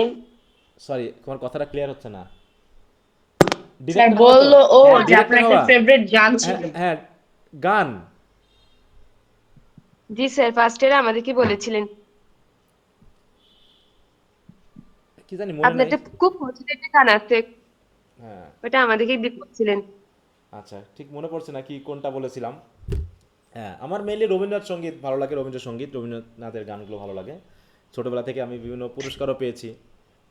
মেইনলি আমার মা মারা যাওয়ার আগ পর্যন্ত আমার মা গান পছন্দ করতেন, তারপর থেকে আর ওইরকমভাবে দেখাচ্ছে বিভিন্ন জায়গায় প্রোগ্রামে গিয়ে প্রতিযোগিতায় যাওয়া, গান গান গেয়ে পুরস্কার নিয়ে আসা, এগুলো করেছি জেলা ভিত্তিক বা স্কুল ভিত্তিক বা আমাদের এলাকা ভিত্তিক সবগুলোতে। পরবর্তীতে ওইটার পর একটু হয়ে যায়। তারপরে আমি মোটামুটি এইচএসসি লেভেলটা একটু অন্যরকম হয়ে গেছিলাম, আমি একটা হোস্টেলে থাকতাম, হোস্টেলে যেহেতু এগুলো করানো হতো সেগুলোর সাথে যুক্ত ছিলাম। কিন্তু যখন বাড়িতে চলে আসলাম, আমরা 3 ভাই বোন আর কি, আমরা বাইরে বাইরে মানুষ, ঠিক ঠিক আছে, আমরা মেইনলি হোস্টেলে মানুষ হয়েছি, আমরা বাড়িতে থাকিনি খুব একটা, হ্যাঁ, বোর্ডিং হোস্টেলে থেকে মানুষ হওয়া, ঠিক আছে। তারপর বাড়িতে এসে আমরা সেই পরিবেশ পাই না, কারণ আমাদের মা মারা গেছিলেন হচ্ছে আমি যখন 8-এ ছিলাম, তারপর থেকে আমরা বাড়িতে সেই পরিবেশ পাইনি, বুঝতে পেরেছো। আমি এইচএসসি পরীক্ষাটাও খুব মানে কষ্ট করে দিয়েছি বাড়িতে থেকে। তারপরে তো বলছিলাম আমি যে পরীক্ষা শেষ করে আমি চলে গেছিলাম গার্মেন্টসে চাকরি করবো, বুঝতে পারছো, গার্মেন্টস ফ্যাক্টরিতে, ওখানে ছিলামও। তারপরে অনার্সে আর মানে বিশ্ববিদ্যালয় নিয়ে ভাবা হয়নি। এইচএসসি রেজাল্ট নিয়েও আমার কোনো টেনশন ছিল না, আমি চিন্তাই করিনি রেজাল্টের ব্যাপারটা নিয়ে, যে আমি আবার পড়াশোনা করবো এরকম করব। তা পরবর্তীতে এই যে ভাগ্যের চাকায় ঘোরাতে ঘোরাতে আইজুল্লাহ কলেজে ভর্তি হওয়া, আমার এক ফুফুর ইয়াতে, মানে শেষের দিকে, আগে জাতীয় বিশ্ববিদ্যালয়ে ভর্তি পরীক্ষা নিত, এই যে এবার যেমন নিল না সবার শেষে ভর্তি পরীক্ষা নিত, 2005 সালে জি ভর্তি স্যার। হয়েছিলাম। তো সেখানে আমার ফুফু ফর্ম তুলে বললো তাহলে এখানে আই, দেখা যাক যদি চান্স পাস। তা আইজুল্লাহকে ভর্তি পরীক্ষা দিয়ে যাক চান্স পেয়ে গেলাম ইংলিশে। তো তারপর থেকে আবার স্বপ্ন দেখা শুরু করলাম, ঠিক আছে তো। আবার ওখানে বগুড়ায় থেকে বগুড়ার কয়েকটা কোম্পানি ইয়ার সাথে, দলের সাথে, আমাদের চার্চ রিলেটেড দলের সাথে যুক্ত ছিলাম, গান টান আবার নতুন করে, কিন্তু আর হলো না, বুঝতে পেরেছ। মানে পড়াশোনার প্রতি একটা আগ্রহ জমে উঠলো, তারপরে মনে করলাম যে পরিচালক হবো, বুঝতে পারছো, ফিল্মের, কারণ সাহিত্য পড়তে পড়তে এত বেশি আগ্রহ হলো, অনেক নভেল পড়েছিলাম ফার্স্ট ইয়ার সেকেন্ড ইয়ার, তখন মনে হলো এই গল্পগুলো তো সিনেমায় রূপান্তর করা যায়, তাই না, অনেক ভালো ভালো গল্প, কবিতা, মানে এরকম নাটক, যেগুলো তো সিনেমায় রূপান্তর করা যায়। তখন ভাবলাম তাহলে পরিচালক হব, ইংল্যান্ডে পড়াশোনা করতে যাবো, বুঝতে পারছো। কি ধান্দা, এখন হাসি লাগে নিজের প্রতি যে এরকম ধান্দা করেছিলাম আমি। তারপরে আইএলসও করলাম 2011 সালে, বিদেশ যাব আইএলস, তারপরে হচ্ছে ইংল্যান্ডে একটা ভার্সিটিতে অ্যাপ্লাইও করলাম, কিন্তু অনার্সের রেজাল্ট ততক্ষণে দেয়নি। তারপরে এর ভিতরে অনলাইনে একটা কোম্পানি এসে গেল, সাইট টক, অ্যাড ক্লিক, হ্যাঁ, ডোল অ্যান্সার, এই জাতীয় কিছু কোম্পানি আসলো, বুঝতে পারছো। বন্ধুদের সাথে পাল্লায় ঢুকে এমন অবস্থা হলো, বিদেশ যাওয়াগুলোতে টাকা পয়সা নিয়েছিলাম সব নষ্ট করে ফেললাম, দিয়ে আর বিদেশ যাওয়া হলো না, আর কি করবো। তারপরে 2012 থেকে ইংলিশ নভেল পড়তে, হ্যাঁ হ্যাঁ বলো। স্যার, হ্যাঁ আপনি ফার্স্ট ইয়ার প্রিমিয়ারে থাকতে ইংলিশ নভেল পড়তে, হ্যাঁ? হ্যাঁ আমি প্রচুর পড়েছি, মানে সাইলাস মার্নার পড়ার পর আমি সাইলাস মার্নার 20 দিনে শেষ করেছিলাম ফার্স্ট ইয়ারে, বুঝতে পেরেছো? তারপর থেকে আমি আগে সব বাংলা বই পড়তে পছন্দ করতাম, তারপর ইংলিশ পড়ার প্রতি এত আগ্রহ জাগলো যে আমি চলে যেতাম ঢাকাতে এমনিতেই গাড়িতে করে গিয়ে ওই সে নীলক্ষেত থেকে অনেক নভেল পুরনো কিনে নিয়ে আসতাম, নিয়ে এসে ওইগুলো পড়তাম সারা রাত। ব্যাপারটা এরকম আগ্রহ হয়েছিল। তো আমার এই একাডেমিক স্টাডির প্রতি খুব একটা ইয়া ছিল না যে নোট করতে হবে, এইগুলো করতে হবে। হ্যাঁ আমি অত সাজেশন ফলো করতাম, আমি শুধু বই পড়তাম, যে একটা রাইটারের বা একটা টপিকে যতগুলো বই পাওয়া যাবে, রামজি সেন যা পাওয়া যাবে প্রথম থেকে শেষ পর্যন্ত রিডিং দিয়ে দিব, তাতেই হবে। হয়তো রেজাল্ট অন্যদের থেকে কিছুটা কম হয়েছে, কিন্তু পড়ার প্রতি যে একটা সাহস, বড় বড় বই, এগুলো বেশ আমার ভালোই হয়ে গেছিলো, বুঝতে পেরেছো? তো তারপর আর থেকে এই যে হুম, আপনি যেহেতু বললেন এরকম করে, বুঝছেন, আমার এরকম করে ধরেন যে ওই এটা বাংলা মানে এমন এমন বই পড়ছি যেগুলা বোঝাই কঠিন, আপনি বললে বলবেন যে শিয়াবেলা বলে হ্যাঁ হ্যাঁ হ্যাঁ আদৌ এগুলো সত্যি, বুঝছেন? আমিও আপনার মতো এরকম পাগল টাইপের, ধরেন যে বাংলা যদি কোনো বই পড়ে ভালো লাগে, বুঝছেন, হ্যাঁ হ্যাঁ আই রে ওই বই না কিনা পর্যন্ত আমার ঘুম ধরে না স্যার, বুঝছেন? আচ্ছা। আর আমার এক স্যার ছিল, ওই স্যারই আমাকে মূলত বাংলা সাহিত্যে মানে ঢুকা স্যার। হ্যাঁ তুমি বাংলা সাহিত্যে এখন পড়ছো, আমার ওই তুমি ইংরেজি ধরছো, তাহলে আমি ইংরেজিতে ট্রান্সফার নিজেও হয়ে তা যাও। করতেন, আমার স্যারও বললো যে হচ্ছে আমার বাড়িতে আমার আব্বা আম্মাকে বুঝালো যে শিয়াব হচ্ছে বাংলার দেন, ওই যেহেতু ইউনিভার্সিটি চান্স পায়নি, হ্যাঁ হ্যাঁ দুর্বল ছাত্র, বাংলার দেন ওই ভালো করবে, কারণ বাংলা তো হেভি ইন্টারেস্ট হবে। হ্যাঁ হ্যাঁ ওমা দায়িত্বে দায়িত্বে বলে যে বাংলা পড়ে আর ভাত হবে, এখন ভাত কি ভাত করে ইংরাজি হচ্ছে না জাতীয় বলো। তো তুই জাতীয় তো তুই একটা ভালো মানসম্মত সাবজেক্টে পড়া পারছি না, এখন ভর্তি হয়ে এখন আর দায়িত্ব কয় যে পাশও করা পারছি না, ইংলিশে কি ছাত্র রে। হ্যাঁ হ্যাঁ আচ্ছা, পড়তে থাকো পড়তে থাকো, ওই যে বললাম বাংলার আগ্রহ বাদ দিয়ে এখন পড়তে থাকো, ইংলিশ পড়ো, বেশি বেশি করে পড়ো। হ্যাঁ স্যার, এখন বাদ দিই স্যার, অনেকদিন বাদ দিছি, দিয়ে মানে মোটামুটি এখন চিন্তা করছি যদি বাংলা উপন্যাসও পড়ি তাহলে ওটা ইংলিশ ভার্সনে পড়বো, হ্যাঁ ইংলিশ ভার্সনে এছাড়া পড়ো। উপায় নেই। হ্যাঁ অবশ্যই অবশ্যই ইংলিশে আর পড়ো, অনেক ডিকশনারি ঘাটতে হবে, এর জন্য আমার ফার্স্ট ইয়ারে দুটো পুরাটাই আপনি ইন্টারনেটিং এর মধ্যে ঢুকে গেছি, বুঝছেন, মানে আপনাকে আমি কি কম, মানে ইংরাজি তো ওই রকম হচ্ছে না, এই জন্য আমি এই মানে আন্তরিকতাটা হারাই, এটা তো আমি বুঝি, নিজেও বুঝি যে বিষয়টা মার খাচ্ছি কোন জায়গায়, ভাবো যে তোমার কিন্তু এটা জীবনের সাথে রিলেটেড। হ্যাঁ এই জন্য এখন আর একে বাদ দেওয়ার কিছু না। মনে করো তুমি বিয়ে করে ফেলেছো, বউকে তুমি তালাকও দিতে পারবে না, আবার তুমি রাখতেও পারছো না, কিন্তু এখন কি করার আছে, তোমাকে রাখতেই হবে, সেই হিসাবে তোমাকে মেনে নিতে হবে যেভাবেই হোক। এখন ওর সাথে মানানসই যে জীবনযাপন করা যায় সেটা করতে থাকো, ঠিক আছে? হুম, আহ, আচ্ছা। তো ঠিক আছে, আমরা তার কিছু বইয়ের নাম পেলাম, ওই বইয়ের নামগুলো খেয়াল রাখলে চলবে। হ্যাঁ স্যার আপনি তো তাহলে অনেক গান করতেন স্যার আগে, তাই না স্যার? না, গান আমার খুব ফেভারিট ছিল, গান জিনিসটা আমার পছন্দের ছিল, ঠিক আছে? তো হ্যাঁ দেখো স্যার এই তাহলে স্যার আমাদেরকে একদিন গান শোনায়েন স্যার। না গো, সেইটা আর নেই, হ্যাঁ সেটা আর নেই, সে জীবনের সাথে বাইর খাওয়ার জন্য। ওটা আমার বললামই তো, এখন আর ওগুলো ভালো লাগে না, যন্ত্রপাতি সব ধুলাবালি পড়লে মাঝে মাঝে একটু খুলে টুলে মুছে আবার রেখে দিই, ঠিক আছে? তো গত তিন, এই যে তোমাদের অনলাইনে পড়াচ্ছি, গত 4 বছরে আমি আমার যন্ত্রগুলোকে কোনোদিন হাত দিয়েছি কিনা আমার এখন আর মনে পড়ে না, ঠিক আছে? তো দেখলে মায়া লাগে জিনিসগুলো, বিক্রিও করতে ইচ্ছা করে না, আবার রেখে দিলেও যে নষ্ট হচ্ছে এজন্য কষ্টও লাগে, কিন্তু শখের জিনিস তো, বিক্রি করতেও ভালো লাগে না।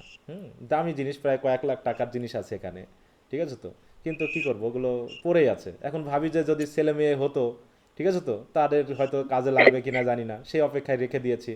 এখন সৃষ্টিকর্তা যদি এখন আবার সময় এনেছে একটু, যদি অপেক্ষার, হ্যাঁ যদি তোমাদের জি স্যার। দোয়ায় ভালো মতো কিছু একটা, স্যার আমাদের গান শোনায়েন স্যার, ইনশাআল্লাহ ভালো কিছুই হবে। আচ্ছা, তো ঠিক আছে। তো এছাড়া আর তেমন কিছু না, আসলে ওইগুলো আমার সময় নষ্ট বলে মনে হয়েছে, মানে আমি এখন পিছনে ফিরলে তাকালে মনে হয় যে এই যে সঙ্গীতে যে সময়টা আমি দিয়েছি, এটা না যদি আমি পড়াশোনায় দিতাম আর তো হয়তো ভালো করতে পারতাম। জানি না সৃষ্টিকর্তার ইচ্ছা, এখন যাই না, আমি ওটা ভাবি শুধু, এগুলো ভাবলেও আবার সৃষ্টিকর্তাকে অপমান করা হয় কিনা আমি জানি না, কিন্তু মাঝে মাঝে চিন্তায় চলে আসে যে এগুলোতে আমার সময় নষ্ট মনে হয়েছে। কিন্তু আবার ভাবলে মনে হয় যে মিউজিক একটা জিনিস যেটা তোমার মেডিটেশন বা হচ্ছে মেন্টাল ইয়াতে, মানে সেটিংয়ে কিন্তু কাজে লাগে যেগুলো। তবে এখনকার আমি মিউজিশিয়ান দেখে আমি খুবই হতবাক, কারণ আমি দেখেছি, এবং মিউজিকের প্রতি আরেকটা আমার ডিসইন্টারেস্ট তৈরি হওয়ার পিছনে কারণ হলো অধিকাংশ যারা মিউজিকের সাথে রিলেটেড ছেলে মেয়ে, এরা কেমন জানি ম্যানার বোঝে না, একটু অহংকারী টাইপের, বুঝতে পারছো?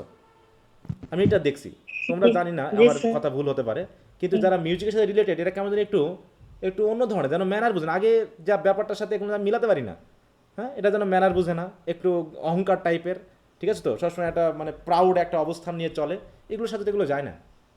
মিউজিক একটা সাহিত্যেরই অংশ, একটা আর্টের অংশ, এখানে মানুষকে নম্র ভদ্র হওয়া শেখায়, ঠিক আছে। কিন্তু আমি এখনকার ছেলেমেয়েদের মধ্যে এটা দেখি না, বরং আরও বেশি ডিরেল্ড হয়ে যায় এখন মিউজিককে যাওয়া স্টুডেন্টরা বা ছেলেমেয়েরা, আমি ডিরেল্ড হতে দেখছি বেশিরভাগই, এই জন্য ওটার প্রতি আগ্রহটা আমার কমে গেছে, ঠিক আছে। যাই হোক, আমাদের দেশে এই বিষয়টার সাথে এখন পরিবেশ নেই বা ওটা দরকারও নেই। ওকে, তা আমরা একটু আলোচনা যাই। দেখো, তাই বলছি, দেখো এখানে কিছু ক্যারেক্টার যেমন হচ্ছে আর টেল অফ টু সিটিস, আমরা একটু খেয়াল রাখি, আর টেল অফ টু সিটিস, যেটা আমি আর একটা জিনিস বলছিলাম, আর কিছু তো নাম, তাহলে আমরা এখানে কয়টা নাম পেলাম বলো তো? বলবো পিকুইক, তাই না, সবচেয়ে প্রথম দিকের পিকুইক পেলাম, তারপরে ব্লিক হাউস পেলাম, অলিভার টুইস্ট পেলাম, নিকোলাস নিকলবি পেলাম, আর টেল অফ টু সিটিস পেলাম, নাকি? এগুলো একটু খেয়াল রাখো। আচ্ছা, নভেলগুলোর নামগুলো খেয়াল, দ্য লিমিটেশন, আমার লিমিটেশন পড়ার দরকার নেই ওইভাবে। হোয়াট টু রিড, এটাও আমার দরকার। এই যে আরেকটা, এটা কি বাদ পড়ছিলাম আগে, ডেভিড কভারফিল্ড, ডেভিড কভারফিল্ড। আচ্ছা, তার কিছু নভেলের নাম আমরা একটু লিস্ট করি, কারণ তার নভেলগুলো কিন্তু বেশ ইম্পর্টেন্ট এবং বিগ কোশ্চেনে আসার মতো। প্রথম নভেলটা বললাম কি? পিকুইক, তাই না? পিকুইক পেপারস, নিকলবি, তাই না? তারপর হচ্ছে টেল অফ টু সিটিস। আচ্ছা, ছোট বড় লিখলাম, সমস্যা নেই। হ্যাঁ, a Tale of Two Cities, তারপরে Black House, David Copperfield, Oliver Twist, তারপর হচ্ছে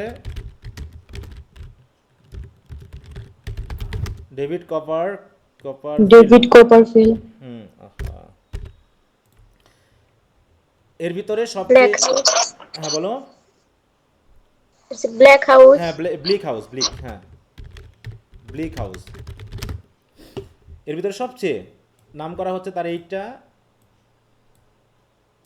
এই দুটা খুবই গুরুত্বপূর্ণ, মনে রেখো। অলিভার টুইস্ট কিছুটা আছে, বাকিগুলো অতটা নাম করা না, কিন্তু এই ডেভিড কভারফিল্ড আর টেল অফ টু সিটিস, এই নামটা খুবই বিখ্যাত, ঠিক আছে। এগুলো বিগ কোশ্চেনে আসতে দেখা যাচ্ছে। আচ্ছা, ওর ভিতরে ক্যারেক্টারগুলো আমার মনে রাখার দরকার নেই, ওগুলো তোমরা ফোর্থ ইয়ারে পড়বা। এই টেল অফ টু সিটিস, এই নভেলটা ফোর্থ ইয়ারে আছে, দেখো ওই নামগুলোই মেনলি আসছে, আর বাকি যেগুলো আছে অতটা দরকার নেই।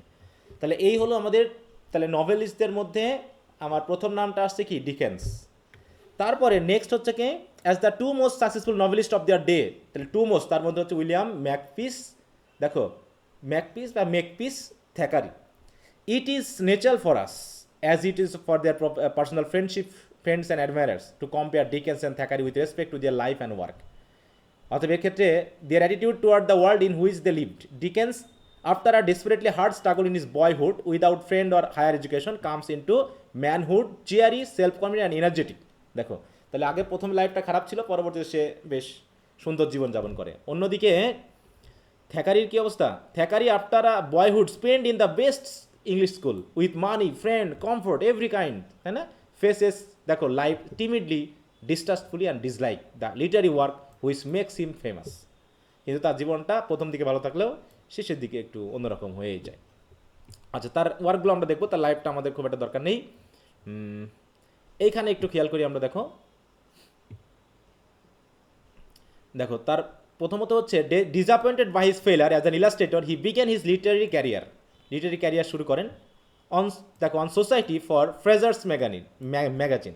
এখানে this was the beginning of his success, but though the Yellowplush Papers, the Great Hoggarty Diamond, তারপর Catherine, the Fitz Boodle's, the Book of Snobs, Barry Lyndon and various other immature work made him known to a few readers, ঠিক আছে তো, of Punch and ফ্রেজার্স magazine, মানে এগুলো যদি ম্যাগাজিনে প্রকাশ করা হতো। তবে তার সবচেয়ে বিখ্যাত যে রাইটিংটা, it was not till the publication of Vanity Fair, এটি একটু খেয়াল রাখো, এটাই হচ্ছে তার বিখ্যাত, বাকিগুলোর নাম মনে রাখলেও চলবে। Vanity Fair, that he began to be recognised as one of the great novelist of his day. All his earlier works are satires, some upon society and others upon the popular novelist, যেমন আরও যারা novelist ছিল তাদের উপর, specially ডিকেন্সের উপর তিনি কিন্তু satire লেখেন, হ্যাঁ স্যাটায়ার লেখেন, মানে একটা বলতে পারি কি যে অপোজিট লাইফ। ভ্যানিটি ফেয়ারটা মনে রাখলেই হবে, তার জন্য দেখো বলছে, after the moderate success of Vanity Fair the Thackeray wrote 3 novel of his middle life upon which is fame chiefly rest.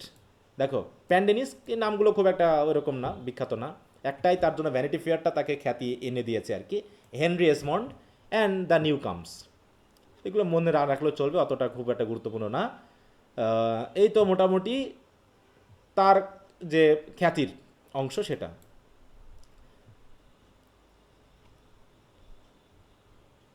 ওই একই কথা ওগুলোই আসবে।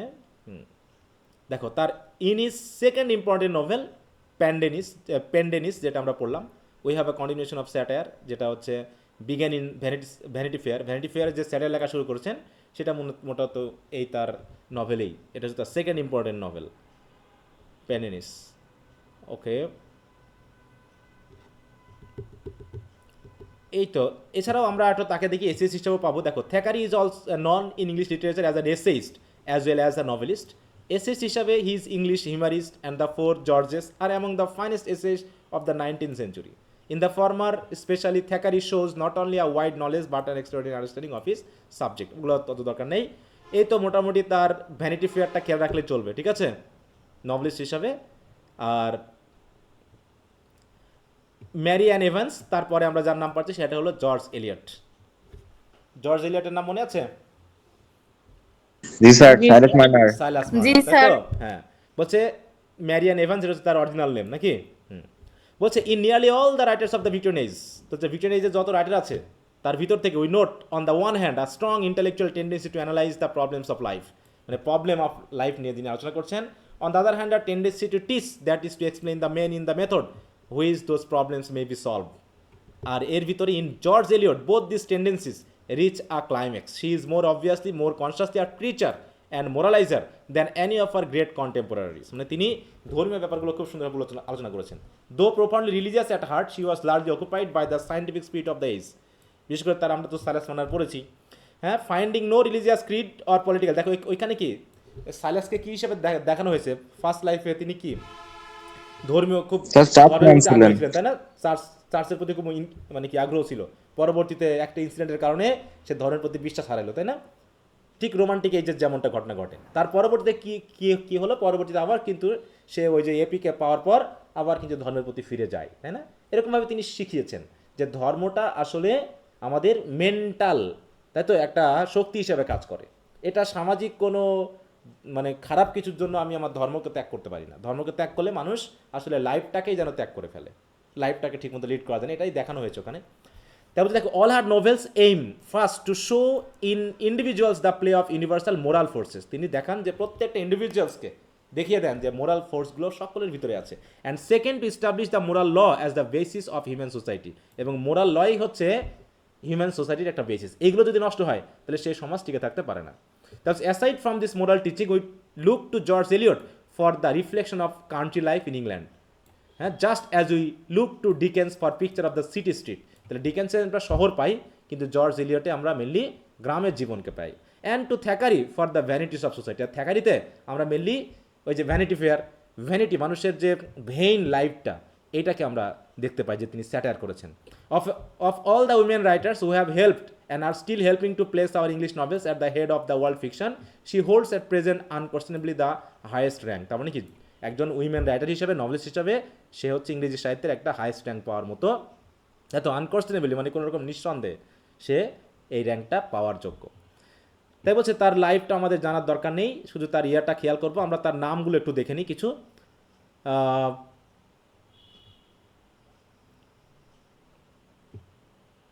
আচ্ছা, এখানে তার নভেলে প্রকাশ পেয়েছে। তার বিশেষ নভেল হচ্ছে, দেখো, the mill on the floss, খেয়াল রেখো। তারপর হচ্ছে আরেকটা হচ্ছে অ্যাডাম বেডি। তারপর হচ্ছে কি মিডিল মার্চ। এগুলো হচ্ছে তার নভেল, ঠিক আছে তো? আর সাইলাস মার্নার তো আমরা পড়েছি। তাহলে কী দাঁড়ালো এখানে, the mill on the floss, এই নামটা একটু খেয়াল রেখো। অ্যাডাম বেড, মিডিল মার্চ, হ্যাঁ, এই রাইটিংগুলো দেখো, ওইগুলোই মেনলি এখানে প্রকাশ পেয়েছে। যা পরবর্তী কী হলো, সাইলাস মার্নার, হ্যাঁ,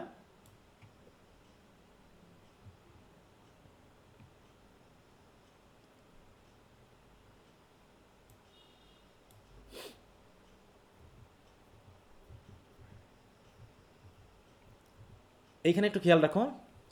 ইট ওয়াজ ইন একটু দেখো রোমোলা, হ্যাঁ, a mingling of fiction and moral philosophy against the background of the mighty Renaissance মুভমেন্টের জন্য।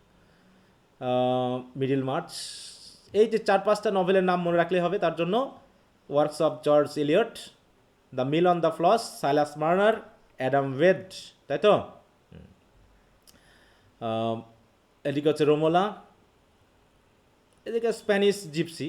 এগুলো খুব একটা আর তেমন খ্যাতনামা কিছু নাই, এগুলো হচ্ছে ড্রামাটিক পয়েম টাইপের কিছু। এসে আছে, তিনি এসেও লিখছেন। এই তো জর্জ ইলিয়টের মেইনলি রাইটিংগুলো, ওগুলো নিয়ে বর্ণনা করা হয়েছে, ওগুলো ক্যারেক্টার সহ বর্ণনা করা হয়েছে।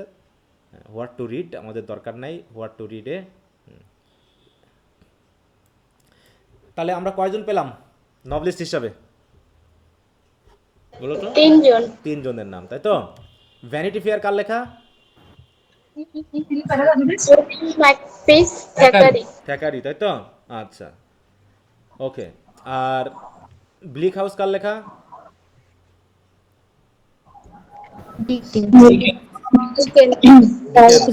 ডিকেন্স, তাই তো? আর অ্যাডাম বিডি কার লেখা? Adam Bede. George Eliot. George Eliot. আচ্ছা, দেখো এখানে যে নভেলিস্টগুলো আছে এগুলোর নাম আর দরকার নেই মনে হয় খুব একটা, কারণ এখানে দেখো চার্লস রিড, হ্যাঁ, এগুলো মাইনর নভেলিস্ট হিসাবে। তাহলে অ্যান্থনি ট্রুলফ, এগুলোই আগের 2-1টা করে বই আছে তাদের নামের সাথে। এগুলো আমাদের অত পরে মাথা নষ্ট করার দরকার নেই, সব নভেলিস্টের নামগুলো একটু খেয়াল রাখলে চলবে, খুব একটা দরকার নেই। আমরা যেটা আরেকজন নাম বলবো সেটা হচ্ছে শার্লট ব্রন্টি, এই নামটা আমরা খেয়াল রাখবো। ব্রন্টি সিস্টার্স এদেরকে বলা হয়, 3 জন ব্রন্টি আছে নাকি? হ্যাঁ, এইটা ব্রিফ কোশ্চেনে আসে অনেক সময়। হ্যাঁ, we have another suggestion of Thackeray in the work of Charlotte Bronte. হ্যাঁ, মানে ওই থ্যাকারি তার বইয়ের ভিতরে এদের নাম দিয়েছে। Charlotte Bronte and her sisters, দেখো sister Emily Bronte turn to literature because they found their work as governess and teacher unendurable. Charlotte ব্রন্টির যে জেন আয়ার, সেই জেন আয়ারে মেনলি তার অটোবায়োগ্রাফিক্যাল রাইটিং কিন্তু ঢুকে এসেছে, মানে তিনি যেন দেওয়ার চেষ্টা করেছেন গভর্নেন্স হিসেবে বা টিচার হিসেবে কাজ করার যে অভিজ্ঞতা। Sought to relieve the loneliness and sadness, এই যে জেন আয়ার। হ্যাঁ, Charlotte Bronte's best known work is Jane Eyre. With দেখো with all its faults is a powerful and fascinating study of elemental love, যেটা তোমরা 4th ইয়ারে পড়বে। Hate reminding us vaguely one of the Marlowe's tragedies কথা। হ্যাঁ, এটা একটু খেয়াল রাখবো আমরা। ব্রন্টি সিস্টার্স 3 জনের নাম কি জানি? কি কি? এমিলি ব্রন্টি, চার্লস ব্রন্টি আর অ্যানি ব্রন্টি। অ্যানি, তাই তো?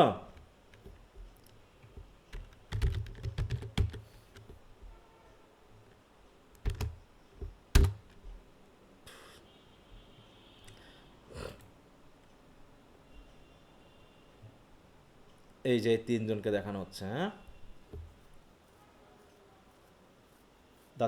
The sister Charlotte, Emily and Anne আর well known poets and novelist. এটার নামটা একটু খেয়াল রেখো। দেখো জেন আয়ার এটা হচ্ছে শার্লট ব্রন্টির, আর এমিলিস হচ্ছে আদারিং হাইটস, অ্যানিস হচ্ছে the Tenant of Wildfell Hall. হ্যাঁ, and other words are accepted as masterpiece of litter after their ডেথের পর। হ্যাঁ, ওকে। তারপর হচ্ছে বার্লি লেটন। এই শার্লটের নামটা একটু খেয়াল রাখলেই চলবে এখানে, এমিলি ব্রন্টি সিস্টার্সের এই রেফারেন্সগুলো একটু খেয়াল রাখলে চলবে, বাকিগুলো আমাদের অত দরকার নেই। মাইনর পয়েন্ট কিংসলি আছেন, এগুলো অতটা দরকার নেই, এগুলো আমরা এড়িয়ে গেলাম, ঠিক আছে। Mrs Gaskell, Blackmore, Meredith. হ্যাঁ, দেখো এখানে কি নভেলিস্টের গাদা। হ্যাঁ, মাইনর নভেলিস্টের গাদা, গাদা বুঝো তো? অনেকগুলো বুঝে না স্যার? হ্যাঁ, গাদা মানে অনেকগুলো। আর একটা পাবো হচ্ছে থমাস হার্ডি। দেখো মাইনরদের মধ্যে আমরা 2-3টা নামটা খেয়াল রাখবো। এরপর হচ্ছে থমাস হার্ডি, এনার নামটা একটু খেয়াল রাখি। Thomas Hardy, to belong the present rather than to the past is. হ্যাঁ, তার রাইটিংটা আমরা একটু খেয়াল রাখি। আন্ডার দ্য গ্রিনউড ট্রি, দেখো like the idyllic love story. হ্যাঁ, from the reader's view point of his earlier work হচ্ছে এটা a pair of blue eyes. হ্যাঁ, তারপরে সবচেয়ে গুরুত্বপূর্ণ যে নভেলটা, নাম করা যে নভেল, সেটা হলো the Return of the native. হ্যাঁ, এটা খেয়াল রাখো। Fur from the madding crowd, এই রিটার্ন অফ দ্য নেটিভ, এটা কিন্তু থমাস হার্ডির অনেক সময় বিভিন্ন পরীক্ষাতে আসে, চাকরির পরীক্ষাতে। হ্যাঁ, তাহলে under the Greenwood tree, far from the madding crowd আর রিটার্ন অফ দ্য নেটিভ, এই নাম কয়টা একটু খেয়াল রাখলো তাহলে হবে। এগুলো হচ্ছে কি হার্ডির, are generally regarded as হার্ডির masterpiece. হ্যাঁ, দ্য উডল্যান্ডার্স। স্যার কোনটা বললেন ইম্পর্টেন্ট বেশি? এই যে দাগায় রাখলাম, এই যে the Return of the native, এটা হচ্ছে তার সবচেয়ে মানে কি বলবো গুরুত্বপূর্ণ। আর বাকিগুলো আছে একটু খেয়াল রাখো, Under the Greenwood tree, far from the Madding Crowd, the Return of the Native and the Woodlanders are regarded as Hardy's masterpiece. এই কটা খেয়াল রাখলে চলবে। হ্যাঁ, ও টেস্ট অফ দ্য ডারবারভিলিস আছে তো, হ্যাঁ এটা তো তোমাদের আছে 4th ইয়ারে, দেখছো এটা কথা ভুলে গেছি। হ্যাঁ, টেস্ট অফ দ্য ডারবারভিলস এটা তোমাদের 4th ইয়ারে আছে, যে শার্লট ব্রন্টির জেন আয়ার, ডিকেন্সের আর টেল অফ টু সিটিজ, এই মানে তোমার ভিক্টোরিয়ান পোয়েট্রির, এই ভিক্টোরিয়ান নভেলগুলো একটা অংশ হিসাবে আছে, ঠিক আছে তো। 19th সেঞ্চুরি নভেল বলা হচ্ছে 19th সেঞ্চুরি নভেল, এখানে 4টা নভেল আছে, ঠিক আছে তো, 4টা নভেল আছে। তাহলে টেস্ট অফ দ্য ডারবারভিলস এটা মনে রেখে, এটা হচ্ছে থমাস হার্ডির। স্টিভেনসনকে মোটামুটি একটু দেখা যায় এখানে মাইনর পয়েন্টদের মধ্যে।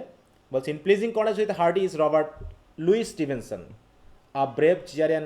তার আমরা কয়েকটা বইয়ের নাম দেখি, দরকার নেই, বিশেষ করে তার বইয়ের নাম হচ্ছে ট্রেজার আইল্যান্ড, এটা একটু মনে রেখো, ট্রেজার আইল্যান্ড, ঠিক আছে, যেটা তার মোটামুটি ফেম অর্জনে সাহায্য করে। দেখো, first gained fame by Treasure Island, এটা হচ্ছে কি an absorbing story of pirates and a hunt for buried gold. এছাড়াও Doctor Jekyll and Doctor Hyde, Kidnapped, এগুলো খুব একটা ওরকম খ্যাতনামা নয়। ওর ট্রেজার আইল্যান্ডটা খেয়ে রাখবা, হ্যাঁ বাকিগুলো আর দরকার নেই আমার। বললাম তো এই যুগটা হচ্ছে নভেলের যুগ, দেখো প্রচুর নভেল লিখেছে, প্রচুর নভেল আছে। হ্যাঁ, তাহলে এই হলো আমাদের নভেলিস্টের মোটামুটি কিছু নাম। তাহলে আমরা মেজর নভেলিস্ট পাইলাম কয়জন বলো তো? মেজর নভেলিস্ট কয়জন পেলাম? 3জন। প্রথম জন কে ছিল? চার্লস ডিকেন্স, তারপর উইলিয়াম থ্যাকারি, উইলিয়াম মেকপিস থ্যাকারি, তারপর হলো জর্জ ইলিয়ট বা হচ্ছে ম্যারিয়ান এভান্স। তারপরে আমরা মাইনরদের মধ্যে আমি যে 3টার নাম বললাম, এই 3টা খেয়াল রাখতে হবে। প্রথমটা কি? থমাস হার্ডি, তারপর শার্লট ব্রন্টি, নাকি? হ্যাঁ, যে ব্রন্টি সিস্টেম আমাদের শার্লট ব্রন্টি, আর কি? স্টিভেনসন। হ্যাঁ, স্টিভেনসনের নভেলটার নাম কি যেটা বললাম খ্যাতিনামা? Treasure island. হ্যাঁ, দেখো পড়লেই মোটামুটি যেগুলো বলেছি ফোকাস রাখার মতো, বাকি দরকার নেই। এই 2-1টা করে লিখলে পারেও, যে যদি নভেল নিয়ে কোনো প্রশ্ন আসে, এবার কি এসেছে 2nd ইয়ারে দেখতে পারবা সাজেশনে। দেখো তো সেটে কি আসছে সেকেন্ড ভিক্টোরিয়ান এজ থেকে। আগামী ক্লাস থেকে আমরা এসে গুলো পড়লে মোটামুটি ভিক্টোরিয়ান এজটা আমাদের শেষ হয়ে যাবে, ঠিক আছে। ভিক্টোরিয়ান এজের নভেল এসেইস। ভিক্টোরিয়ান এজ থেকে ব্রডে আসেনি? ব্রড আসেনি? ব্রড আসেনি, গজনী তো বললাই। হ্যাঁ স্যার। তাহলে তো এখান থেকে আসার এবার সম্ভাবনা আছে, একটু ভালো করে খেয়াল রাখবা। ওকে, তাহলে আজকে এই পর্যন্ত রাখলাম এসে। আজকে কি বার? বুধবার। এই যে কবি এসএইচ হিসাব, ম্যাথমেটিক্যাল কিন্তু আমরা পয়েন্ট হিসাবে পেয়েছি, এসএইচ হিসাব পাবো। আচ্ছা, আগামী শুক্রবারে আমরা যদি সম্ভব হয় ক্লাস নিতে পারি, ঠিক আছে। আমি চাচ্ছি যে তোমাদেরকে একটু আগস্টের মধ্যেই যাতে আমরা শেষ করে ফেলতে পারি, ঠিক আছে, যাতে তোমরা অন্তত 2-2.5 মাস যাতে রিভিশনের জন্য সময় পাও। এই জন্য, কারণ এটা মোটামুটি কালকের মধ্যে যদি শেষ হয়, কালকে তো শেষ হয়ে আমরা মডার্ন এজটা শুরু করতে পারবো, তাহলে এটা হয়ে যাবে। আর আমাদের যেটা আছে পয়েম, ওখানে মোটামুটি আমাদের 2 সপ্তাহ মতো লাগতে পারে, ঠিক আছে। যে ভিক্টোরিয়ান স্যার আমাদের রোমান্টিক পয়েম বাংলায়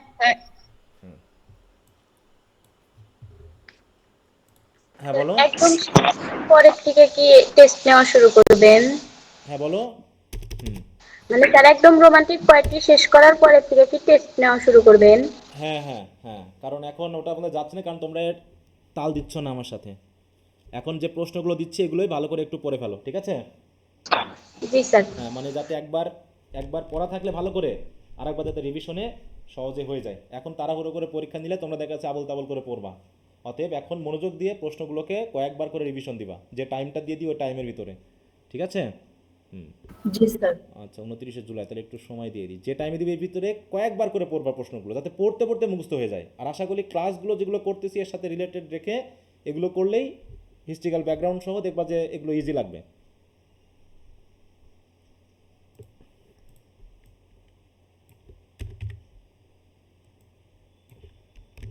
স্যার ছোট একটা কোশ্চেন করি। হ্যাঁ বলো।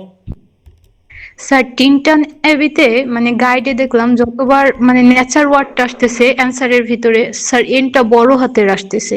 হুম। তো এটা স্পেসিফিক কারণ আছে নেচার ওয়ার্ডটার এনটা সবসময় বড় হাতের আসতেছে যতবার? কারণ ওখানে নেচারকে তিনি একজন পার্সনিফাইড সত্তা হিসাবে দেখেছেন। দেখেননি কিনা নেচারকে তিনি কি কি বলছেন? নেচারকে তিনি নার্স বলতেছেন, গাইড বলতেছেন, সিয়ার বলতেছেন, ফিলোসোফার বলতেছেন, বলেছে কিনা কবিতার ভিতরে? হ্যাঁ। জি অতএব নেচার কোনো যেন কোনো মানে কি ইনঅ্যানিমেট অবজেক্ট না তার কাছে। নেচার যেন একটা অ্যানিমেট কোনো কিছু, ঠিক আছে? হ্যাঁ। এই জন্য মেনলি নেচারের ব্যাপারে ওর সাথে আমরা জানি যে মানে প্রপার নাউন হিসাবে বা যাকে অ্যানিমেট হিসাবে ধরি তাকে আমরা মোটামুটি ওই বড় হাতের দেখি, ঠিক আছে? তো এই সেন্সে এখন তুমি ছোট হাতেরও দিতে পারো, ওটা কোনো ব্যাপার না। আচ্ছা, স্যার। তো ঠিক আছে, তাহলে এই পর্যন্তই, সবাই ভালো থাকো। ওকে, গুড নাইট সবাইকে। স্যার আর্মস অ্যান্ড হ্যাঁ কিছু বলবা, বলো। হুম। স্যার ওই যে আর্মস অ্যান্ড দ্য ম্যানের ওইটা একটু দিয়েন স্যার শিটটা। হ্যাঁ হ্যাঁ, আমি দিয়ে দেবো, সমস্যা নেই।